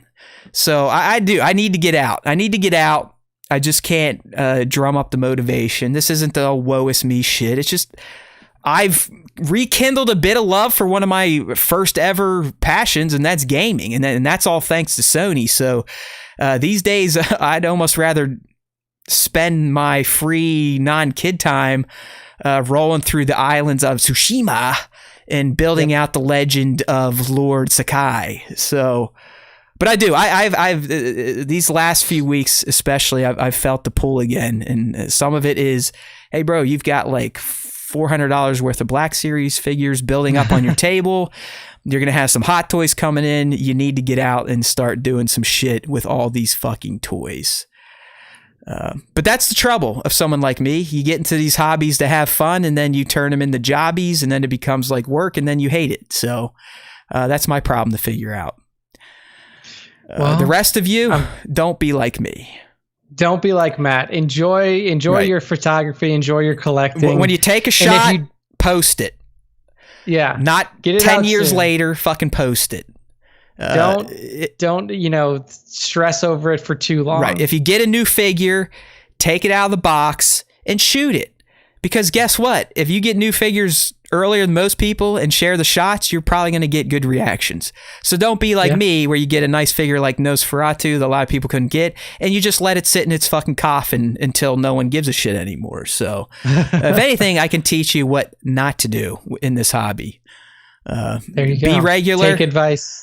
Get your stuff processed in a timely manner, and take shots of new toys before shots of old toys, even though your OCD brain is saying, no, you've had that one toy for at least 3 months. It needs to be shot first. You must do it. It doesn't matter. Doesn't matter. Well, there we go. That's some sage advice from seasoned toy photographer Matt Haywood. And that's the end of the Haywood Pop Shot Breakdown. Seasoned self-loather. That is, you're way more seasoned at self-loathing than anything. Honestly. It is right. I mean, as Mario's saying in the chat here, it comes down to like a quality over quantity. And I'm someone that would, when I'd get a window to shoot, I would grab a few figures and I'd be like, all right, shoot. Okay, I got that figure. No, I want to shoot him again. Oh, I want to shoot him again. And then before you know it, I've spent 2 hours shooting the same figure in 5 different poses. And then the other ones are just left sitting there. And then I start feeling like, oh, now I got to shoot them. Shoot. They might not be great shots. You're kind of putting out more mediocre stuff than you could.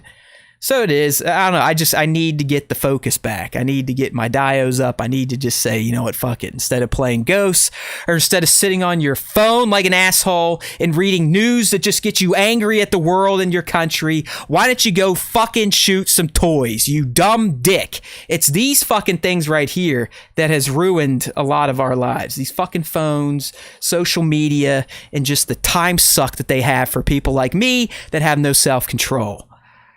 Yeah. Fuck you, Apple News app. Fuck you, Facebook. Fuck you, Twitter.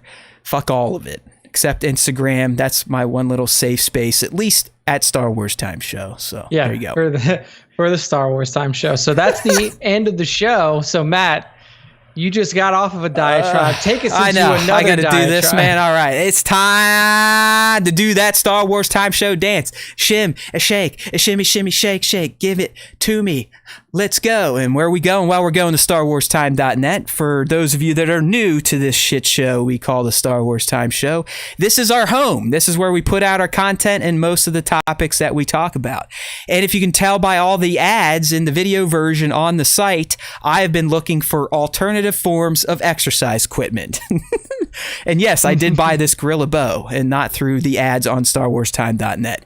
But anyways, while you're over here, if you are new to the show, we would like you to check out our podcast platforms. We're on iTunes, Google, Spotify, TuneIn, Android, Stitcher, iHeart, Pandora, email, Deezer. It doesn't matter. There really is not a podcasting platform that we are not on. So if you prefer the audio version, hit up StarWarsTime.net and subscribe on one of those podcasts. And if you are new again, you are subscribing, good for you. We also need you to leave a rating and review. If you're a YouTuber, you can get to us as well from there. But instead of ratings and reviews, we need thumbs up, comments, likes, notifications, this, that, and the other thing. Because that is what drives our success. July has been disappointing. Some of it to be expected. Especially in this country. I mean, the virus is gone, so everyone's out vacationing. There's not that much time to listen to two assholes talk about dumb shit all day. But things have dropped by over 1,000. So that's slightly concerning.